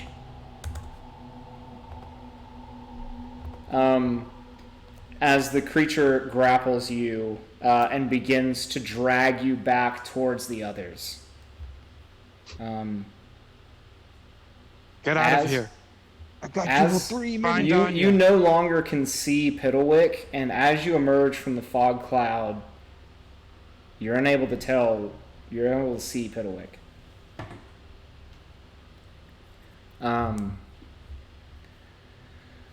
Malachi, or Van Renfield, you watch as one of the creatures picks up Malachi's unconscious body. Toad, what are you doing? If you last remember, you were at the edge of the map, sort of, kind of behind one of the ruined buildings, and you can see just to your right, Xantix drop down his fog cloud, and you're actually barely in it. Okay. You're muted, Jack. Yeah. I was muted. Okay. Chronologically, do I watch Xantix get grappled and then carried You back? actually all you see at this moment is the fog cloud be dropped, and you're now in fog. And you hear Xantix yell, "Run, go," back to Anya's shop. I'm gonna hide. Okay, roll a stealth. I think you Rolling have up the advantage. Okay, You please do roll. because you're on the edge. You're in the outskirts of the fog. Okay. You said I have advantage. Oh well, 28 is the first roll. Oh, that'll do. That'll work. Oh, 28 was the second roll. Oh, look at you. You are very hidden. Okay. What would you like to do? I think I'm just gonna chill there for a second. Okay. Hidden. Is that Chase? Is that the altar like in front of me? This isn't where y'all are at the moment. We'll get there in just a second. But okay, sorry. Go ahead. I'm jumping the gun. I will say, Van Renfield, that you just now see Xantix being grappled by the neck by one of these massive creatures, just being lifted and carried in your direction. You don't see Pitawick, you don't see Toad, and you see one of these creatures pick up Malachi's unconscious body. It's just the three of you, and one of the guards at the bottom of the below you in these sort of ruined alleyways are gesturing for you to follow them. Okay, are they gonna kill? Are they looking like they're about to kill anybody? No, they're just carrying Findral's unconscious body. I follow. That's cool. Okay. That's all I need to know. I follow them. I put my sword away and my shield away, like all on my back, like I'm just gonna follow them. Okay, Xantix, are you at any time resisting at this point? I mean, I'll be trying to resist the whole time. Okay, go ahead and roll an athletics or an acrobatics. We're gonna kill you. Boy, they're gonna kill you. They might. That's a 16 acrobatics. 16. Okay. That does not quite cut it. This thing is incredibly strong. It's a beefy boy. Yeah, as it just grips tighter on your neck and you feel it. In fact, actually, I can't suffocate. I don't need breathe. As it feels you try to escape, however, you feel its claw clench just slightly, dealing 6 points of bludgeoning damage. As it clenches around your neck, and it's not suffocating; it's just damaging your actual your metal neck. As it continues to walk you towards this altar, and it's going to take you a while to walk. Xemnas. Am I able to cast spells? You could try. Probably not somatic. You could try, but I'll tell you right now, what's happening is you are now in the grasp of one of these creatures.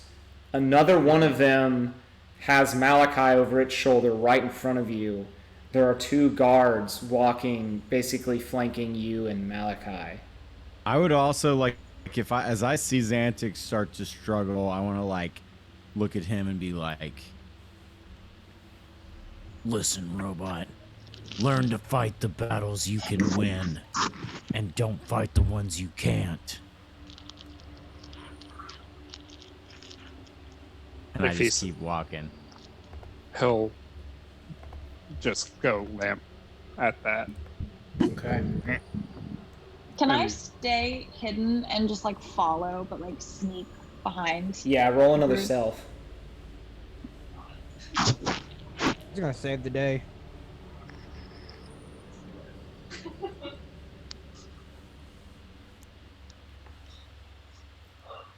Just roll it. I'm scared. It's like playing craps. You got a plus 11. Yeah, come on. It's fake money. It fell on the floor. You I literally panicked. can't lose. I can lose. She only has a plus 10. It's not a plus 11. Impossible. Oh, okay, 22. Literally impossible. 22. Yeah, you're fucking 22. stealthy, okay? Okay, After all cool. that. My palms are Be sweaty from that. inspired to run faster. You follow. It's you are having to kind of rush, but you're kind of like swimming and moving, and you're doing it in a way that you're pretty quick. You're just fast enough to follow their walking speed, and you're managing to do it pretty quietly. And you follow. Zimnus. I'd like to make an addendum Sure. to my previous statement. Go ahead. I was not calling Jacqueline a bitch. That was a reference to the craps machine that we all played. Yes. Sure it was, Antic. I am glad you clarified. I'm You're glad so you fucking clarified. disrespectful, dude. For all of our all of And- our thousands of viewers And out there. to our viewer, please don't cancel us this early.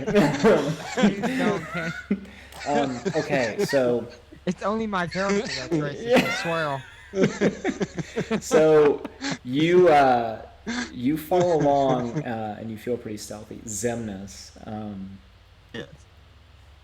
as you run, everything goes quiet. You don't hear any more I'll spells. keep running with haste because now I'm worried. So you keep running, and it takes you a long time. As you eventually reach sort of the outskirts of the ruins of this town, you see a figure ahead of you. Hello? And All right. you hear something call back. You hear something call back. You look familiar. And you recognize this voice as you slowly, out of the darkness, as it sort of comes into view, you see Anya, looking very injured, sort of trudging through the water, the black water, towards you. What happened? Where's the rest of the group? And she's kind of clutching her side, as you can see some blood sort of coming out of her nose, and she just looks rough. She goes, they I don't know what happened. They were too strong. The aboleth, it's too strong. Just stay here. Stay hidden. No, We're going to no. continue ahead and see if... You don't understand. I think they took them to the altar in the center. I don't know what they're going to do to them. Well, I can't leave them. I don't want to leave them either. Just give me a moment. She sort of kind You're of in no clutches condition. knees. You're in no condition. You don't need to you don't need to go back in there. We don't know what's waiting for us. We don't know if they're still in trouble. They're still in trouble, friends. I know that. I have to come with you. I'm just telling you to just give me a moment. Well, if you insist, you're more than welcome to come. I'll help you. Good. She sort of just kind of takes a long time to catch her breath. And after a moment, she does kind of nod and say, "All right, let's go, but we have to be very, very careful." I'll kind of help steady her and help her down the hall. Down the tunnel. And it's not a hall, it's this huge open cavern. You're Okay. just on the outskirts of basically this ruined town. Okay. Which way's the altar? It's in the center, the other end of the ruins. We'd have to go through the ruins to get there. Well, if you will, I'd like for you to stay on the outskirts. I'm gonna try to sneak in and see what I can see. All right, that's fine. Just don't go ahead without me. You might need me. I'll be within sight distance. I promise. All right. And she just kind of sits in the water and just kind of. Can I just kind of sneakily move forward and scout and make sure Yeah. Things are clear? Roll And a, as it is, I'll roll a stealth. Okay. And a perception. Stealth is a 22. Okay. Perception. Perception's a 7. 7. Actually with disadvantage, so you can't see shit, honestly.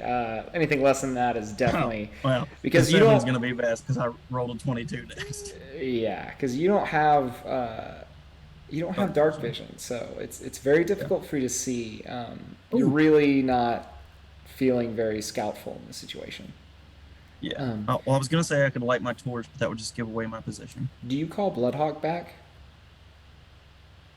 No, because birds can see better in the dark, so I would kind of like for him to scout ahead of me. Okay. Is he a fucking owl? He's a all hawk. Birds can see in the dark. I guess so. That's not true. That's not a true Yeah, statement. that's not true. No, not all of them. Only like the night hunters, maybe. Yeah, Bloodhawk does not have night vision. Well, no, I'm still gonna let him go out in front of me. Okay. You're not really able to see anything. You know that if you try to skirt through into the inside of town, you're going to be pretty much walking blind. Well, I guess I don't really have a whole lot of choice. My position is going to be given away one way or another because I'm fumbling around in the dark. You do know that Anya can see in dark. She's a half elf. I guess I'm gonna go back to. I'm gonna go back to Anya and tell her she's got to be my eyes. We'll just have to tread lightly. She goes, "Yeah, I was afraid of that.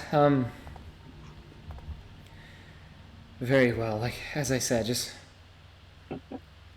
give me a moment." And she sort of like clenches her side as she stands up and rolls her shoulder a bit, and she goes, "Let's just walk carefully inside, and hopefully we can find something."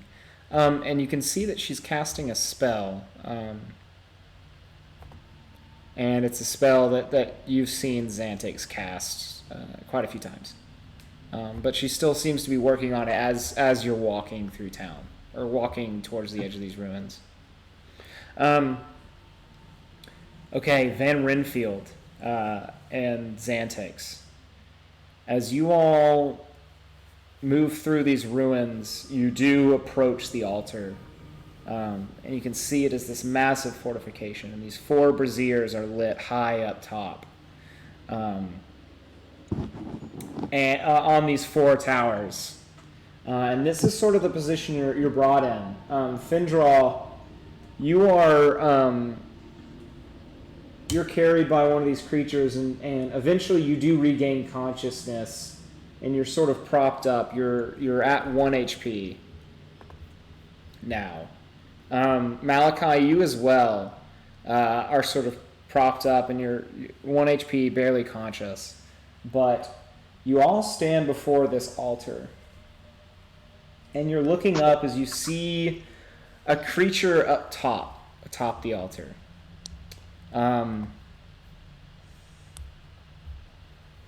The water here now reaches to about 3 feet deep, and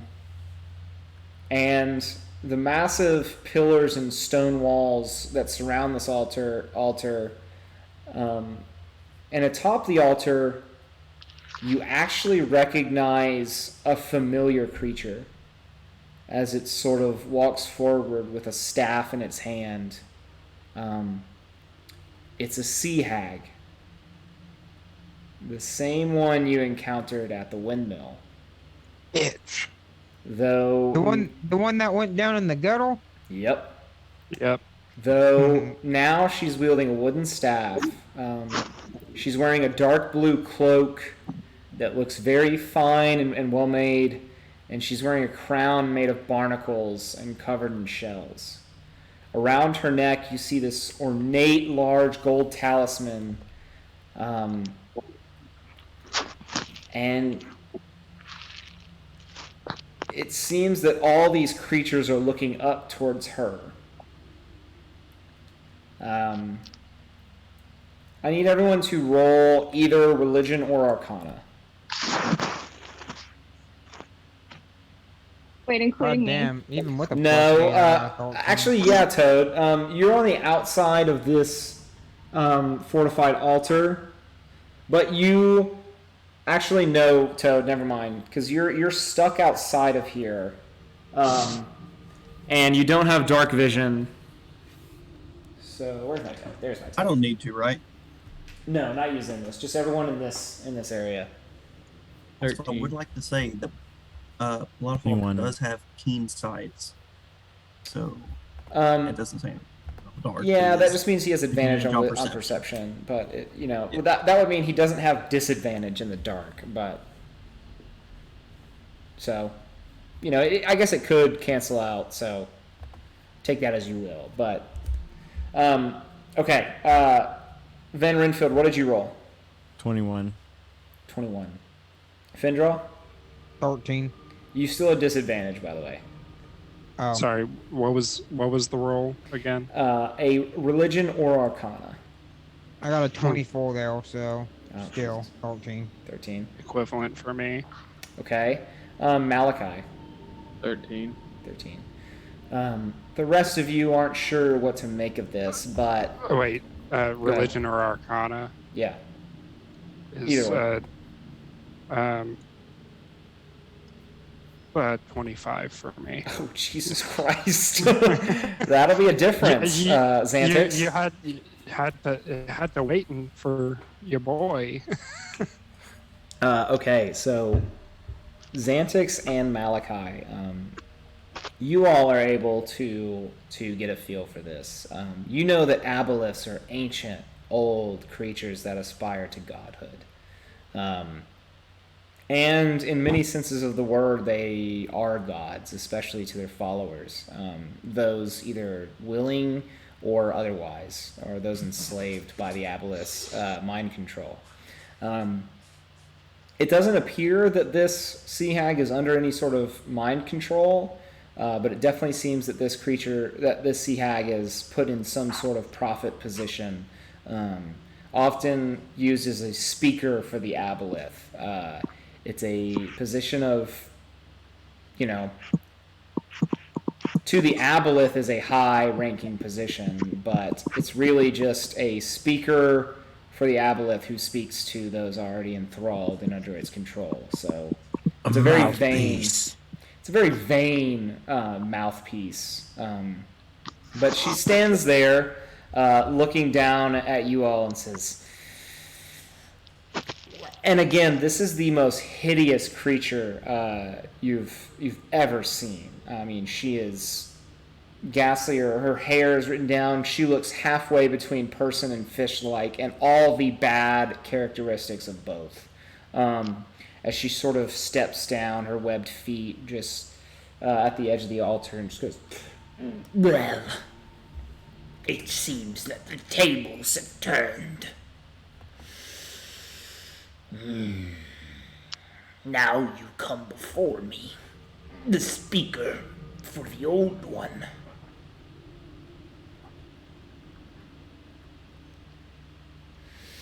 Why have you come?"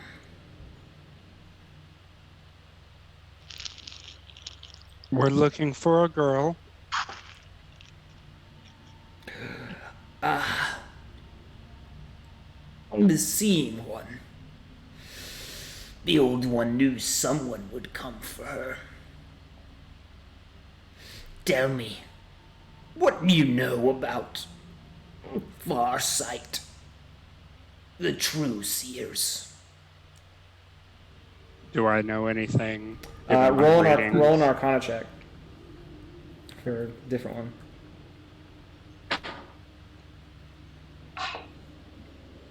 one. 18. 18. You know that it is a volatile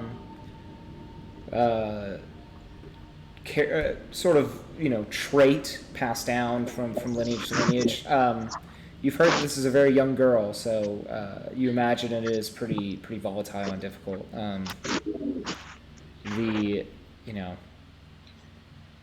You imagine that she's probably very scared, probably doesn't even know what's going on unless she's had proper training, and that it's often an imprecise skill. I know it's a very challenging trait to have as a mage. Very challenging to perfect. I assume that whatever child you have is extremely frightened by her ability. She is reaching her potential with the old one. A potential that was wasted, sitting in those pitiful Vistani. With the old one, she can serve a purpose far greater than any she ever could before. Van Renfield steps forward and says, "No great purpose can be achieved in this land while its dark ruler remains in power. Perhaps we have a common enemy." She stands there a moment. She sort of closes her eyes and goes, Yes. The old one knew you would see.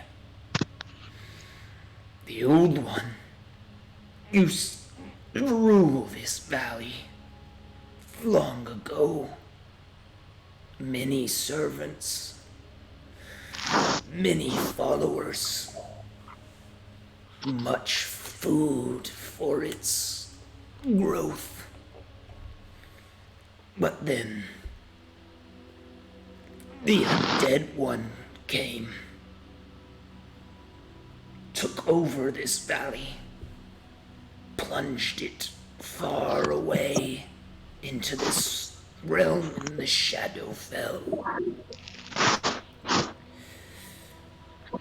He took away the food, the servants that were rightfully gained, earned.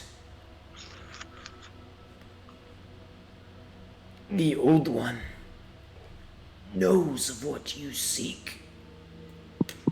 The weapon foretold.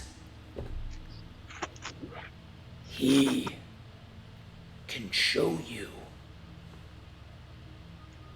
All he asks is that you leave this place, defeat the undead one, free this valley so the old one can reclaim.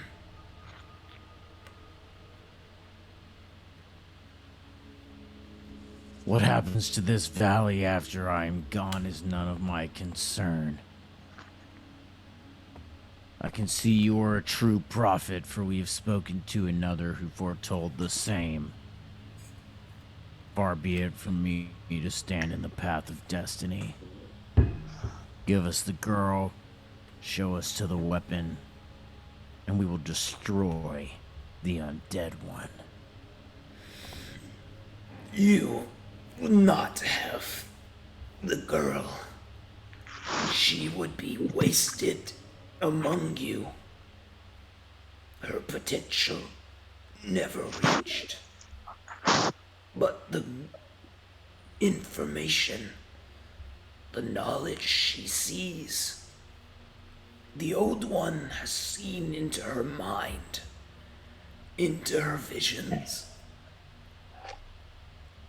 He can tell you where to find what you seek. You do not need the girl. She stays. I mean, if you get the information we need, that's fine with me.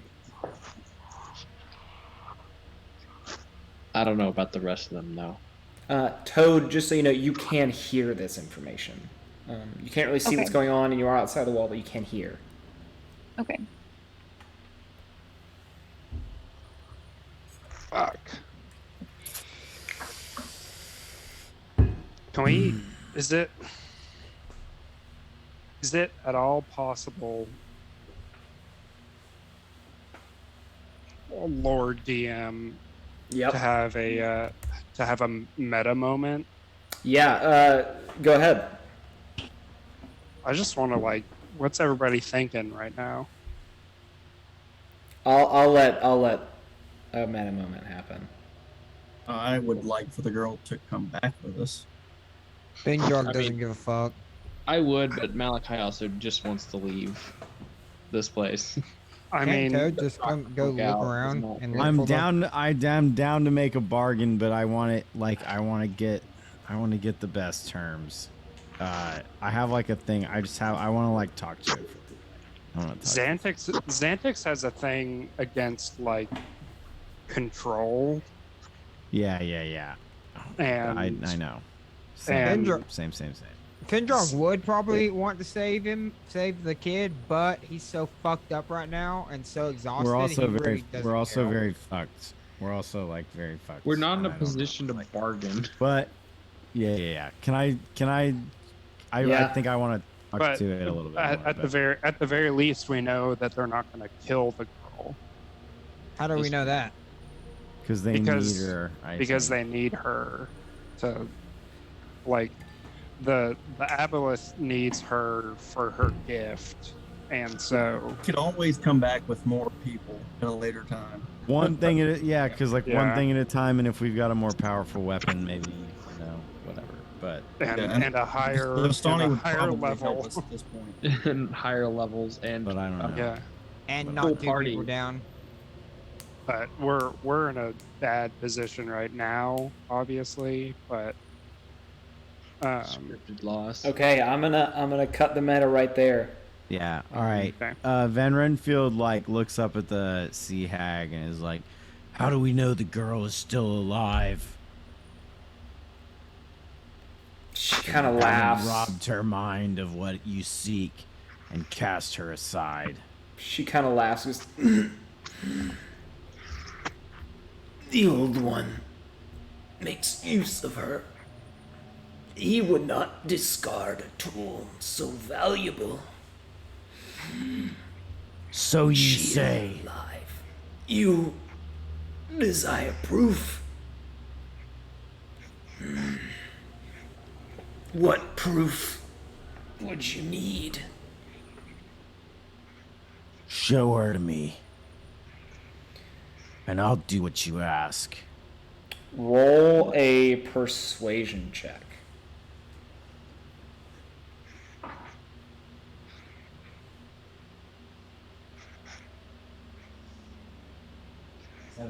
17. 17. Yes, sir. Okay.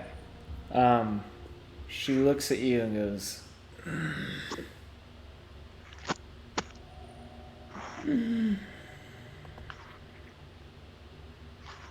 I will need to speak with the old one. and she sort of closes her eyes and sort of leans back her head and looks up. While this is happening, you, Zemnis, and Anya are still moving through the ruins, and as you sort of just enter them,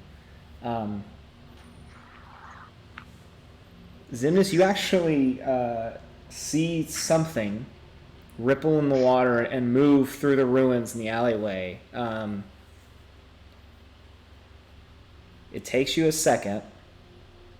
But eventually you see a tiny little wooden head peek out from the side of a wall, and Anya sort of sees you looking in direction, and she turns and looks and she says, Piddlewick,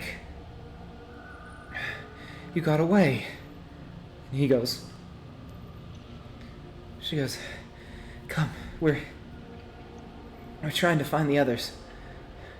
Do you know where they took them? Pidawit goes. And he points further towards the altar. She goes, come along.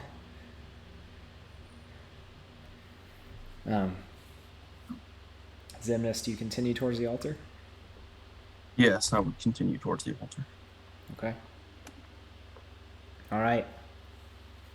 The rest of you back at the altar, you see the sea hag sort of open her eyes. She goes, the old one will show you that she is alive. And all of a sudden you all feel not a you're not going to take damage, but you feel a pain in your head as all of a sudden you're given a flash of an image. And the image, let's see. You see in the image, you're in this round cavern filled with black water that comes from two waterfalls. A small one spilling from the wall to your left, and the other a massive flowing from a passage filled with massive stones. Directly ahead, you see a stone altar upon which a young girl lies, motionless and seemingly unconscious. She looks as though she's sleeping. Occasionally she'll kind of twitch, but nothing other than that. You can see her chest rise and fall as she's breathing steadily, not frantically, but she just looks asleep. And then the vision fades in your mind. There. You have seen.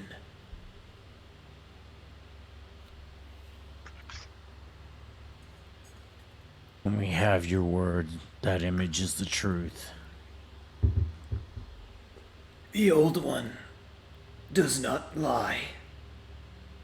The old one has no need to lie. The old one keeps the girl. She is important.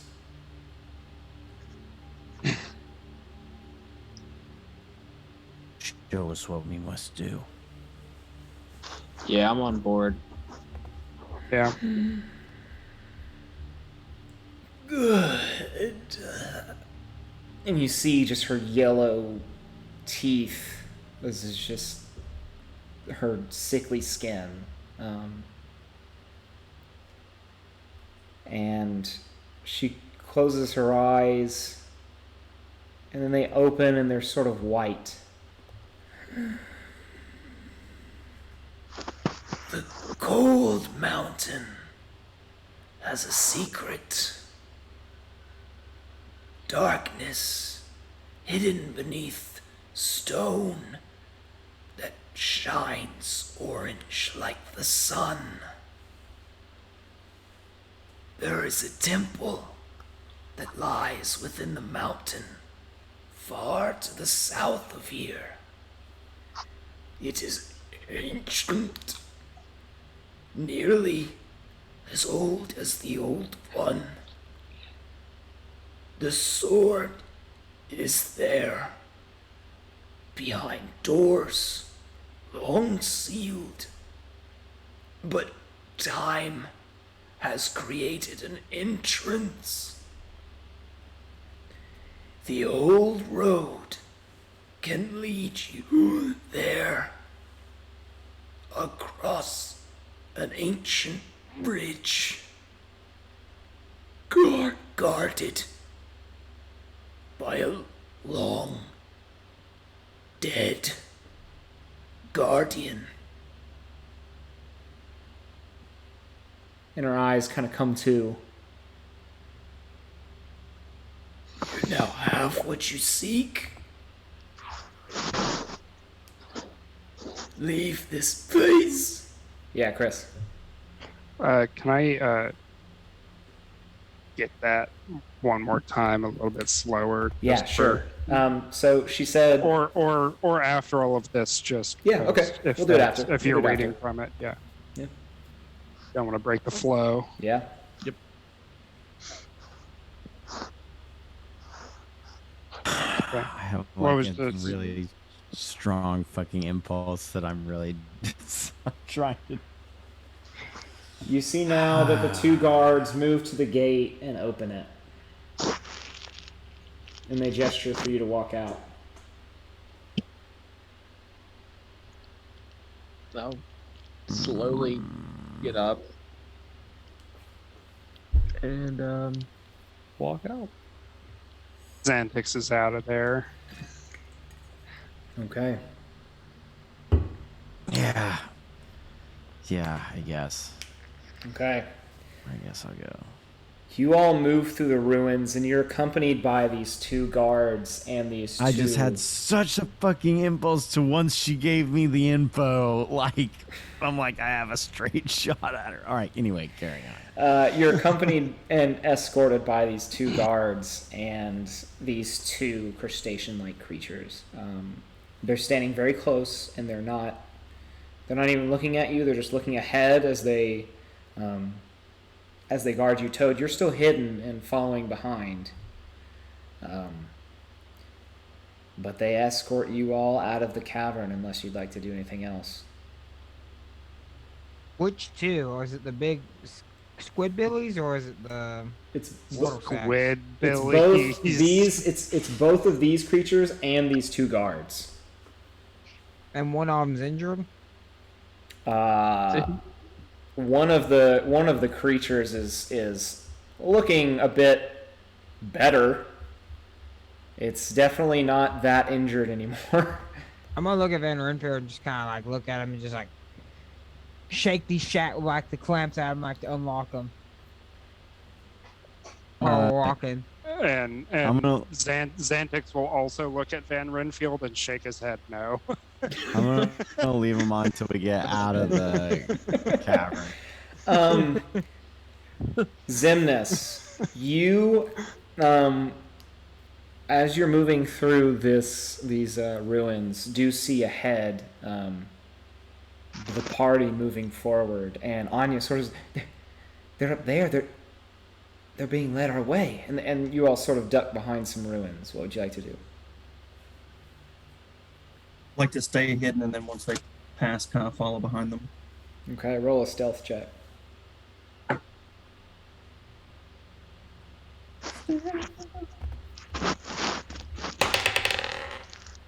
17.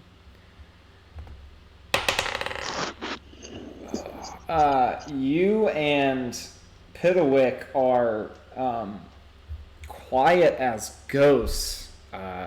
However, Anya, as you try to follow, eventually just and trips and splashes in the water behind. That dumb bitch. The two creatures and the two guards coming from you.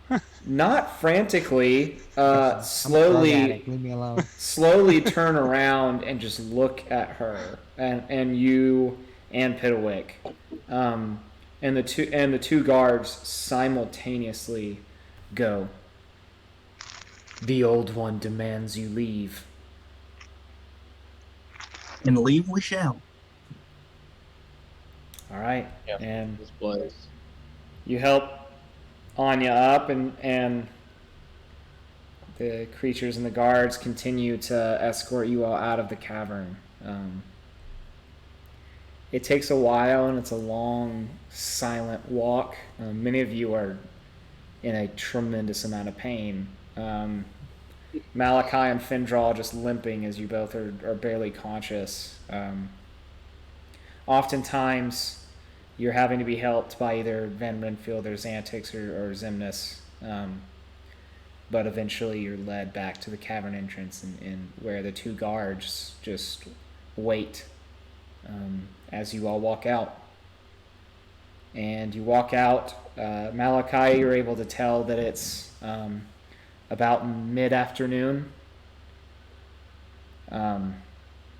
As we walk out of the cavern, Van Renfield just like, ah, like screams, like really enraged with how that went down, like really, really upset. And the scream just echoes out over the lake, and it just echoes through the forest. And it just slowly fades until you just hear the soft blow of the wind and the soft waves of the cold black lake around you. Malachi just walks into the lake and sinks and just wants to take a nap. Okay. Yeah, Vendog is leaning against any big rock that is around him, halfway just tanked. I'm just gonna go to the bottom of the water and take a short rest in a second. Okay. Well, should we head back towards town, or Can somebody tell me what the fuck happened? I think what we should do is like load everybody into the boats. Let the injured take a short rest. Let the injured take a short rest, and fill Xemnas in. We've had a disappointing encounter. has anyone seen Toad? Toad does I'm here, boys. emerge from the cavern. Oh, Toad. Oh, Xemnas. Oh, Anya. Piddlewick. And he's gonna run over to Piddlewick. Piddlewick just waves. And he's gonna run over. If we had more people, we could have kicked your ass. The guard. The guards just waited are gone back in the. They didn't come out to even that little. I yell it into the cave. Van Renfield doesn't like engage in any of the pleasantries. He just like loads Malachi and Findraw like into a boat and gets in. Malachi just goes to the bottom of the lake. Actually. Oh, I thought he's like barely conscious. I have 1 health. Yeah, so he can still limp his way if you want to, Malachi. I was you gonna can let still... him take a short rest while we row across the boat, but if he wants to walk it, fine. I don't give a fuck. I just want See, I thought we were Zim. just gonna chill. Malachi, basically, I was just saying Malachi's so over. He's like sensory overload. He's just gonna just. I'll say then if Van Renfield sort of gests and begins to lead you into the boat, you're just so like. Fuck Okay. yeah. He's so tired So and injured. Malachi and Findraw are loaded into one boat, and Van Renfield, I'm guessing you just begin rowing that boat. I just like am staring like into the distance while I row this thing across, like just brooding like hell. Who's taking the other? Someone just tell me what happened. So now it's just Xemnas, Xantix, Toad, Piddlewick, and Anya on the beach, and there's one boat left. Obviously, I'm fine, so I'm happy to row the boat. Well, it's only 3 to a boat. Well, I think that maybe Toad and Piddlewick can count as one. fucking Van Renfield already rode off by himself, leaving behind everybody else. No, Van Renfield rode with Findraw and Malachi. He took Findraw and Malachi. Oh, he's with Fendraw and Malachi. I loaded the I boat thought we had full. 3 boats. We had We 3 do. boats. We do have 3 boats. Oh, sorry. Yeah, we have I was 3. mistaken. Yeah, we have 3. It was a pain in the ass last Yeah, time 'cause- Fendraw jumped and run. And No, just it fucking left. Yeah. By himself. Oh yeah, and there's also Fucking asshole. Bluto's the boat Bluto used. So yeah, there's Oh, plenty okay, of so boats. we got plenty of boats. Well, who wants to ride together? I'm just gonna get in the boat. Whoever gets in with me, that's perfectly fine. I mean, I assume it would be Xantix, Anya, and Piddlewick at the very least, and Well, maybe. yeah. We'll just say Yeah. you all pretty much get across in silence. I mean, it's not a great journey. Who's you row- filling Xemnas in? While we row across. Whoever's in his boat, I guess. Toad in the boat? I'll say Xantix, since you probably want to be in a boat with Piddlewick and Anya, you three probably take a boat together. Okay, then I'll fill just, Xemnas in. Yeah.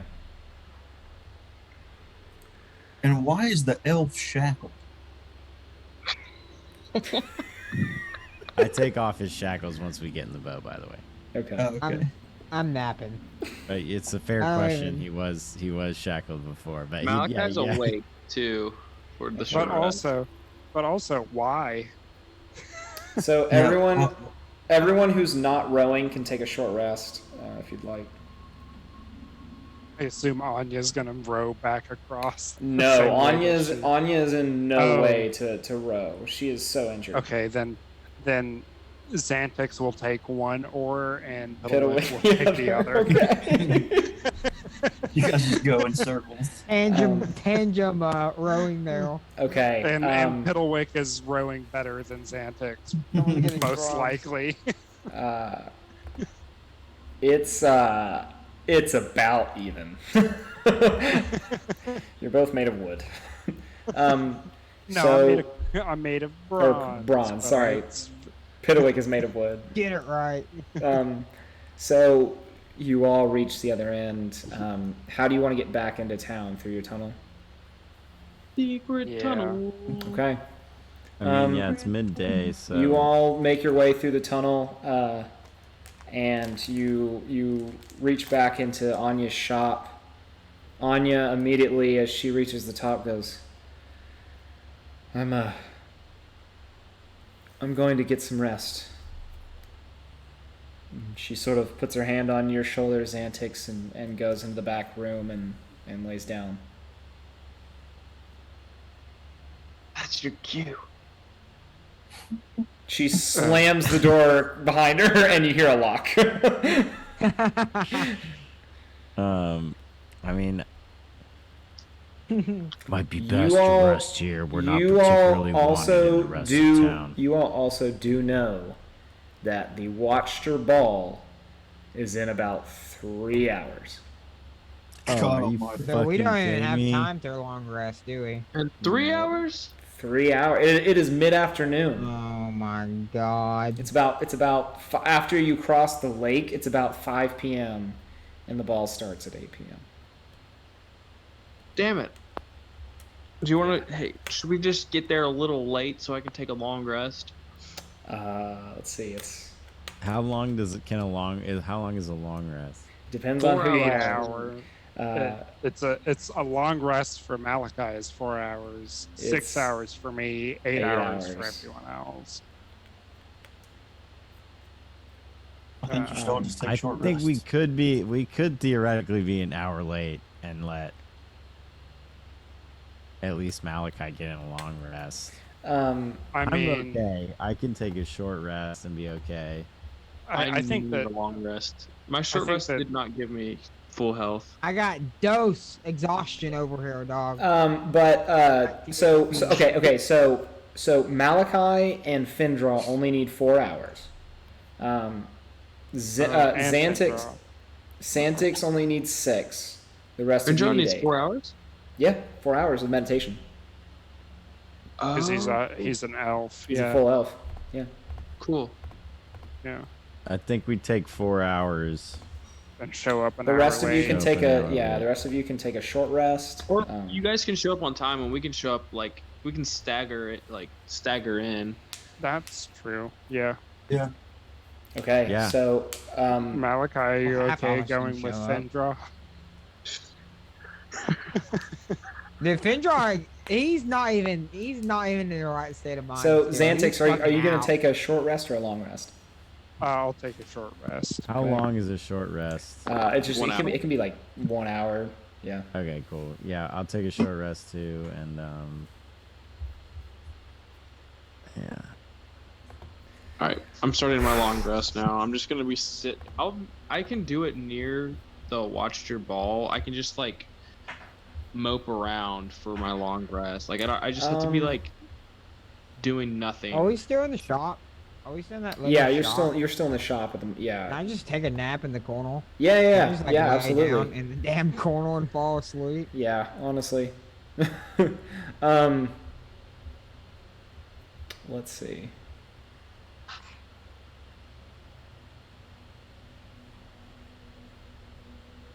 Hell yeah. So you have to be motionless, Malachi. Yeah, I know. I just gotta chill somewhere. Yeah. Take it. All right, so everyone go ahead and take. So Malachi and Findraw take your. Findraw, you after this long rest, you lose 1 level of exhaustion. So you still have level 1 exhaustion. Everyone take your short or long rest. We'll take a short break.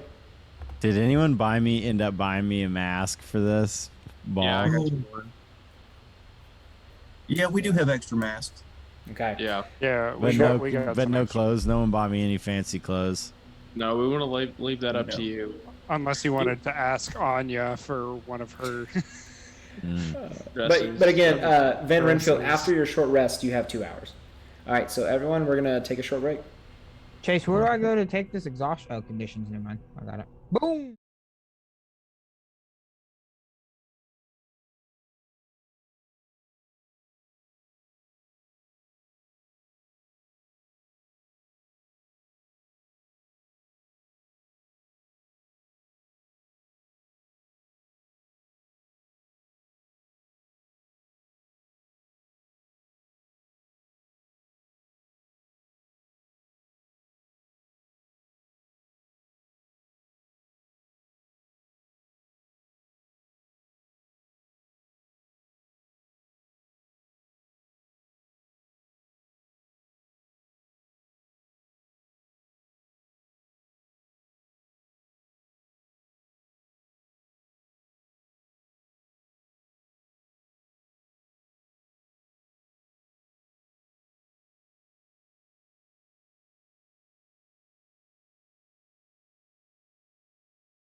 I really don't know what to expect out of this ball either.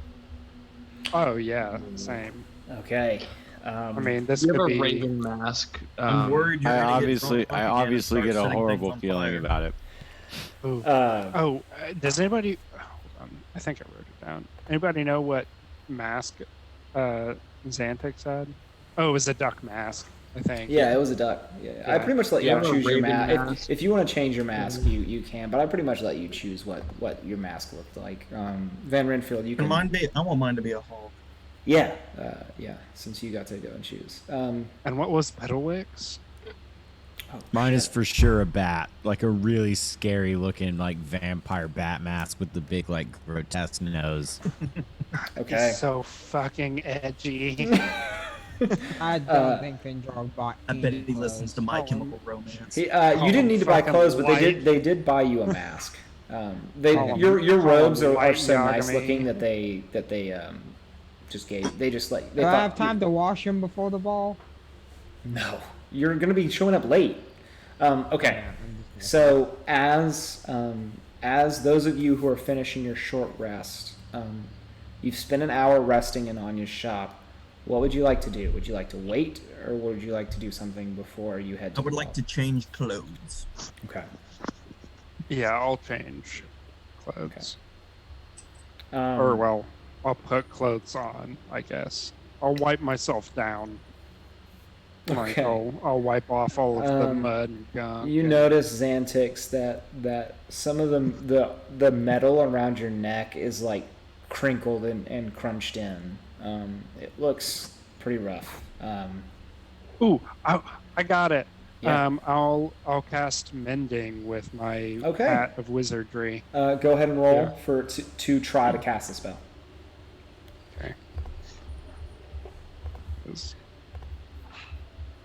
Yeah, I'm good. As long Okay. as it Yeah, has to yeah. be a 2, as long as it's not a natural 1.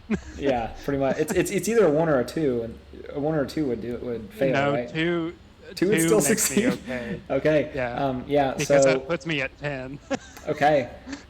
So yeah, you're able to cast mending and fix your neck. You do notice that it still does feel a bit stiff. Your head rotations aren't quite as smooth, but it's not going to impact you in any way. It just, you can feel it. We oil him up like If the Tin Man. Oh yeah, I actually, that is a good point. I do have some oil Okay. on me. You apply some oil and it helps. You feel that maybe now what you're feeling isn't really physical. It's just kind of mental. The thought moving of mechanic. having that clamp around your neck.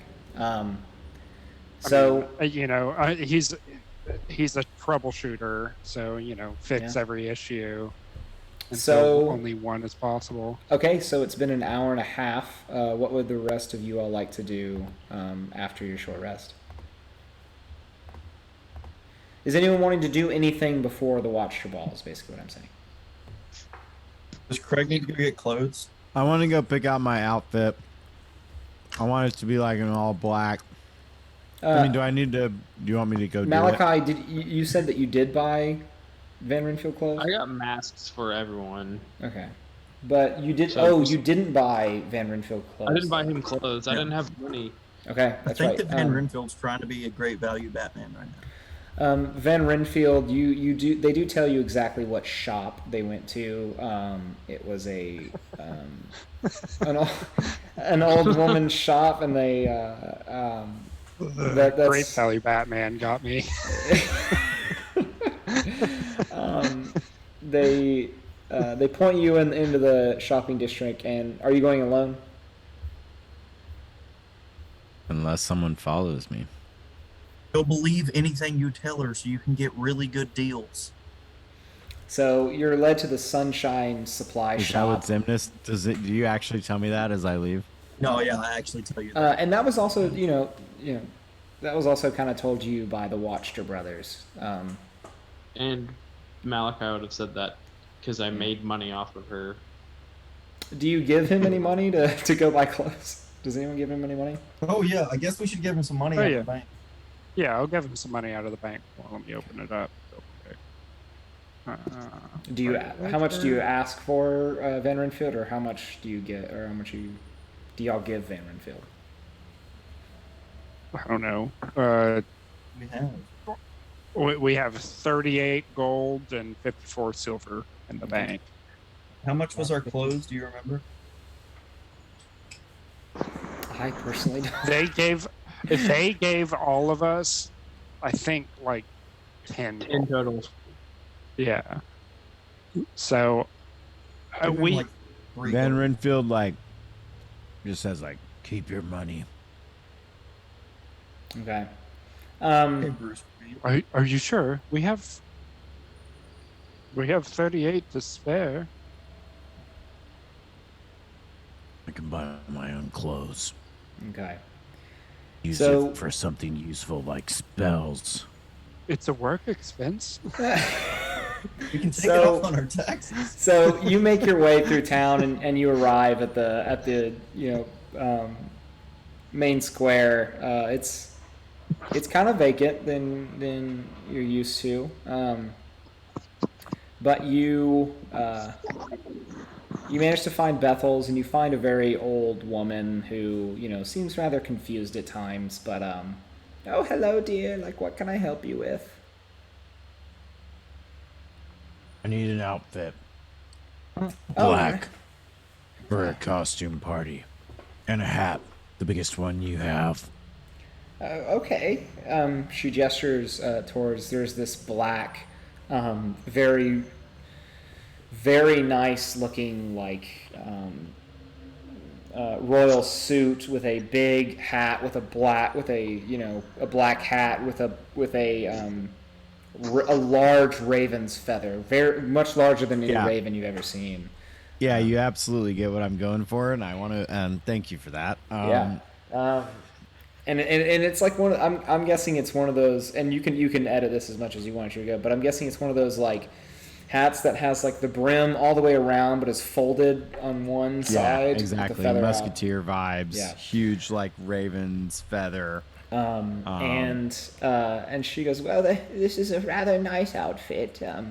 It would run you about 5 gold pieces. 5 gold for the son of a duke. Roll a deception, or actually, no. Okay. You say son of a duke.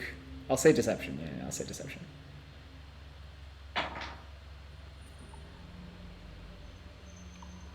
14. She goes, oh, well, someone so important as that, I suppose you have important things to do.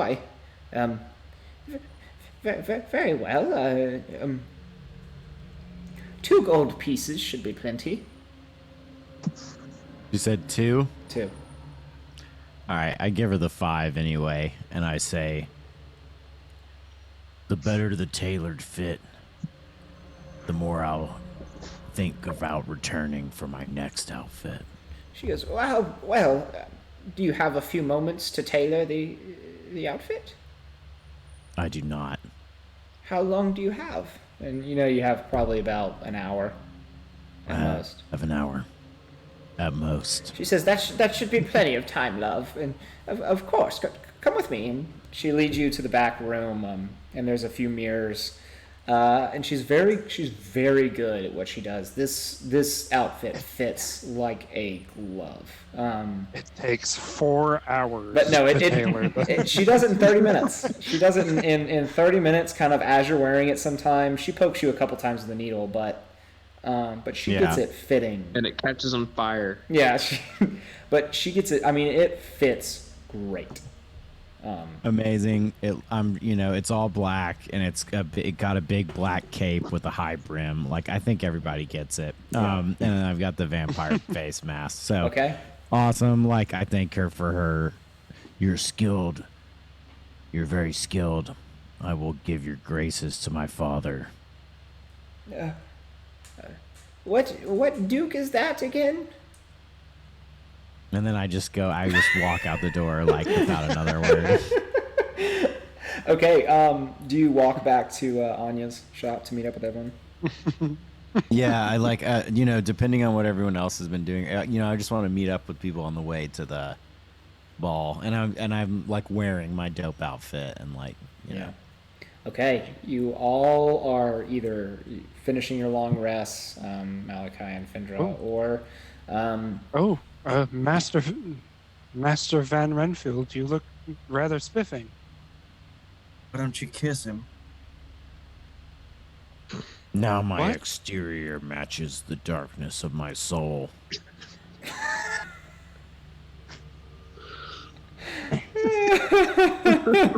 And I Everyone gets pull the mask down. I like pull the mask down over my face and like. Okay. Now you see my true form. You see Anya just kind of crank open her door, looking rough, as she just looks in and goes. And just closes the door and goes back to bed. Anya, what do you think of my outfit? You look fine, Xantix, and she closes the door.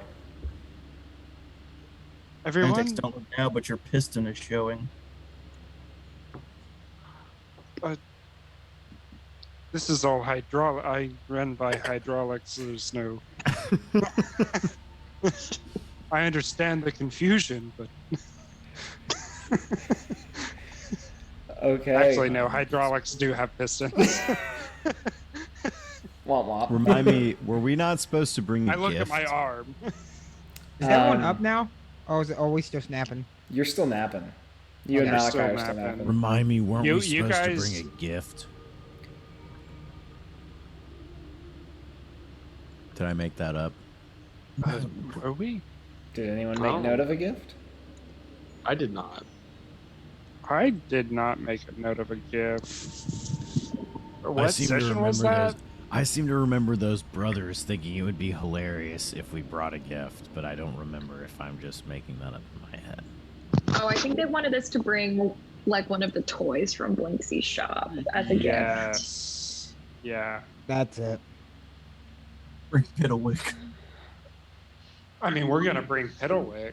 Oh, I think were they making a joke about Piddlewick because that was before he was uncreepified? I think that was post decreepification.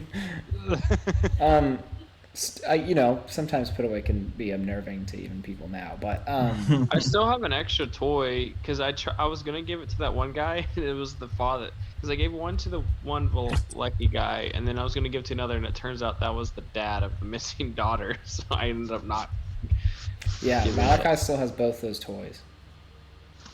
I think we should take them just in case. Well, I mean, I'm still asleep.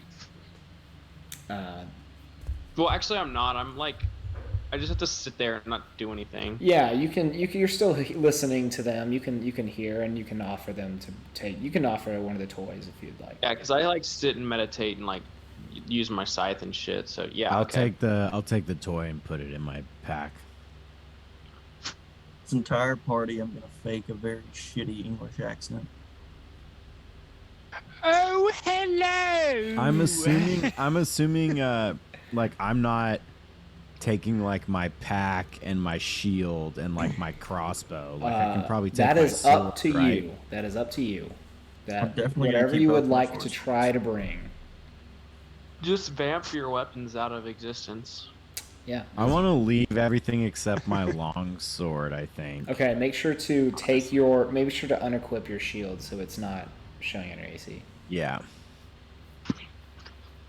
I'm taking all my shit. Okay.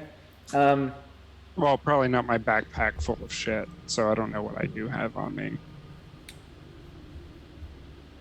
Yeah, y'all can take whatever you want, and you'll have time to sort of figure that out as well.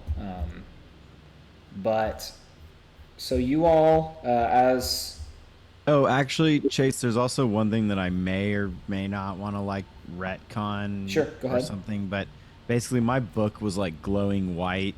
Some point during this like rest or like whatever, I would like to have like checked in with it, like just to see if it like has said anything.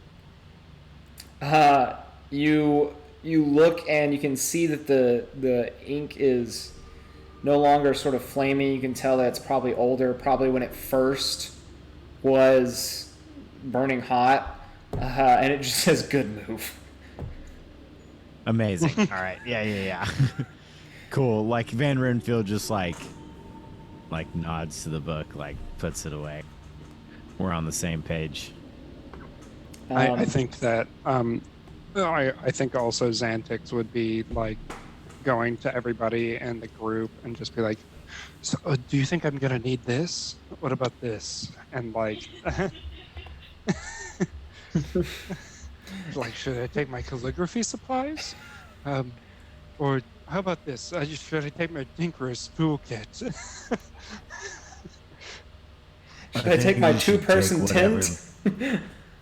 Have you never been to a you don't party need a thing before? but your skivvies. I've never been to a party. I've never been invited. Van Renfield like takes like Xantix's pack off and like leaves him with like his weapon. You know, do you have like weapons? So- I'm trying to remember. Okay, so if y'all I've got a quarterstaff. and y'all can do this, you know, not we're gonna end this session soon, so y'all can do it either after or sometime this week. Okay. Everything you are not taking into the ball, I need you to move from your inventory, so you can do that under manage inventory. Move To that the to like your backpack. backpack. Yeah. Yeah. I'm going to say everything that's in your equipment by the time of next session, I'm going to say you are taking that into the ball. And anything that's in your backpack is not coming with you. So that way we don't have to retcon anything or do anything like that. So you all, everyone but Findral and Malachi begin to make your way down the street as time for the ball begins to get close. You're all dressed. You all make your way south through the street. It's kind of empty, emptier than you're used to even during this evening, until finally you approach a large manor that's gated. There's a large, ornately made iron gate connected to a spiked iron fence that encapsulates a massive grounds covered in bright green grass and laden with trees and flowers, the likes of which you have not seen since your arrival to this land. They still do not look quite as nice as something you've seen back in the Sword Coast. However, it's pretty much unheard of for this land to have sort of a nice garden and grounds. There are 2 guards standing by the gate taking invitations, and the area around this this gate is very crowded. There's a lot of people coming into this gathering, and they're all being thoroughly searched and taking invitations one by one, or not necessarily taking invitations, but being asked, you know, who invited them, all that. Who do you know here? As you all begin to wait Name brothers. in the gathering, trying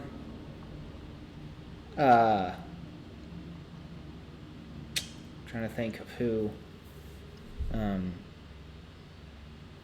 Van Renfield, you feel a hand on your shoulder. And you turn around to see a hooded figure. And you immediately recognize it as Argal. And he says... And you can see he's sort of ducking and trying not to be seen, but he says, "Friend, I've been looking everywhere for you. I heard you all were asking that young Dusk Elf fellow about some old man who passed that night that Arabo went missing. Did you find anything? I've been looking for you all day." We've been running down leads. Nothing so far has led us to the girl. Roll a deception check. And Xemnas and Xantix and Toad, you all hear this as well. Crit fail. As soon as you say that, he looks at you and goes, I don't. And you can see his face immediately just drop. So he goes, I want to like put my hand on his shoulder and say, I promise, friend, we value the girl's freedom and we will do what we can.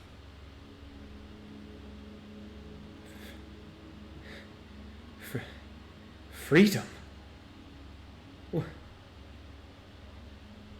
What do you mean? What do you know? I can say no more. You can say no more? What do you mean? And you can tell that he's getting louder, and people in the crowd are sort of starting to turn around and kind of look. Fuck, I want to... I want to like tell him like, settle down, friend. Now is not the time. And he pushes you in the chest and he goes, don't tell me to settle down. And he looks at you, Xemnas and Xantix and Toad. He goes, what does he know? What is he not telling me? And you can see that people are beginning to sort of stare and beginning to sort of back away until there's a small circle around you. Perhaps we should talk about this in private. I want to talk about it now. In front of everyone? Tell me what happened. And you can see now the two guards. Roll another. She's dead. Roll another deception check.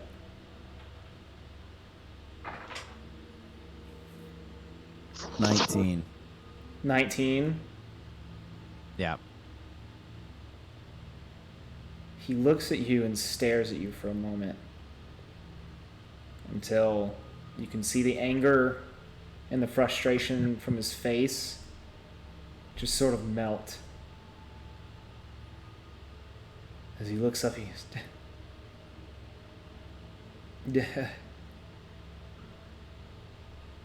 And you can see his eyes well up with tears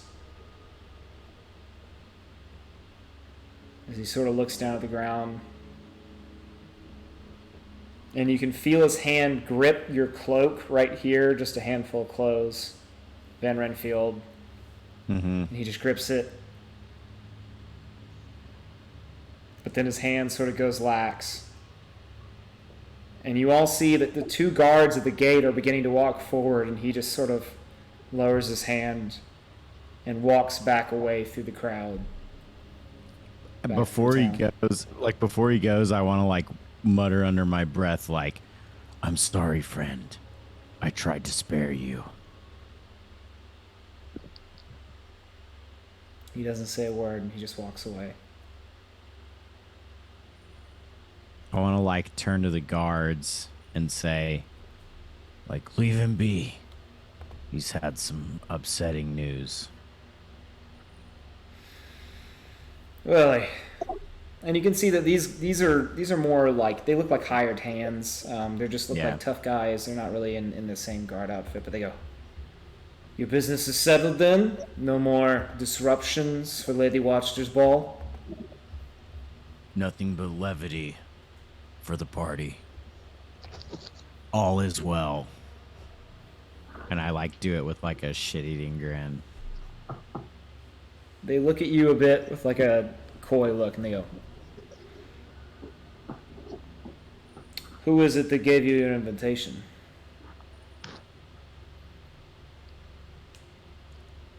I forgot what their names are. Yeah. I've got it. Okay. Somewhere. Okay. Where's my quest? Law. Nikolai and Carl watched her. Nikolai and Carl watched her. But I don't say it like that because I'm Xantix. And I'm assuming you all hand them the invitation they gave you. Yeah. They take it and they go, very well, enjoy the ball. And they walk back towards the gate and sort of kind of push some people aside who have been waiting, and they gesture for you all to enter. Oh, so we skipped to the head of the club line. Yep. Oh hell yeah.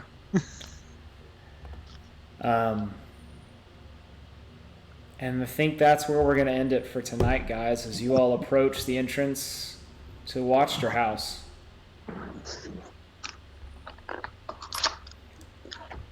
Boom! Van Renfield used the wrong choice of words. Yep. Yep.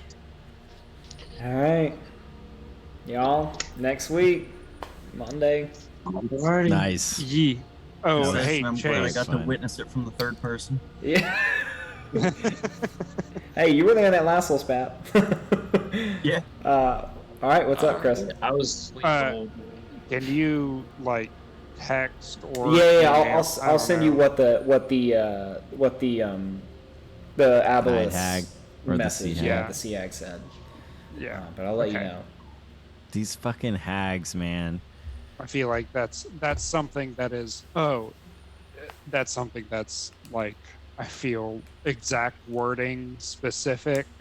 Yeah. And but yeah, but then also reaction to Van Renfield's or Craig's reaction. I have a separate quest to kill all of the 3 sea hags. So the different hags. Yeah.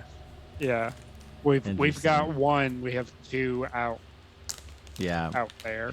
There was seriously a moment where after she told us the prophecy, I was like really, really on the fence about just like slitting my wrist, flaming my sword, and just like bull charging her. Like, but I thought better of it. Oh God, I don't know what would have. We would have died. It would have been a TPK.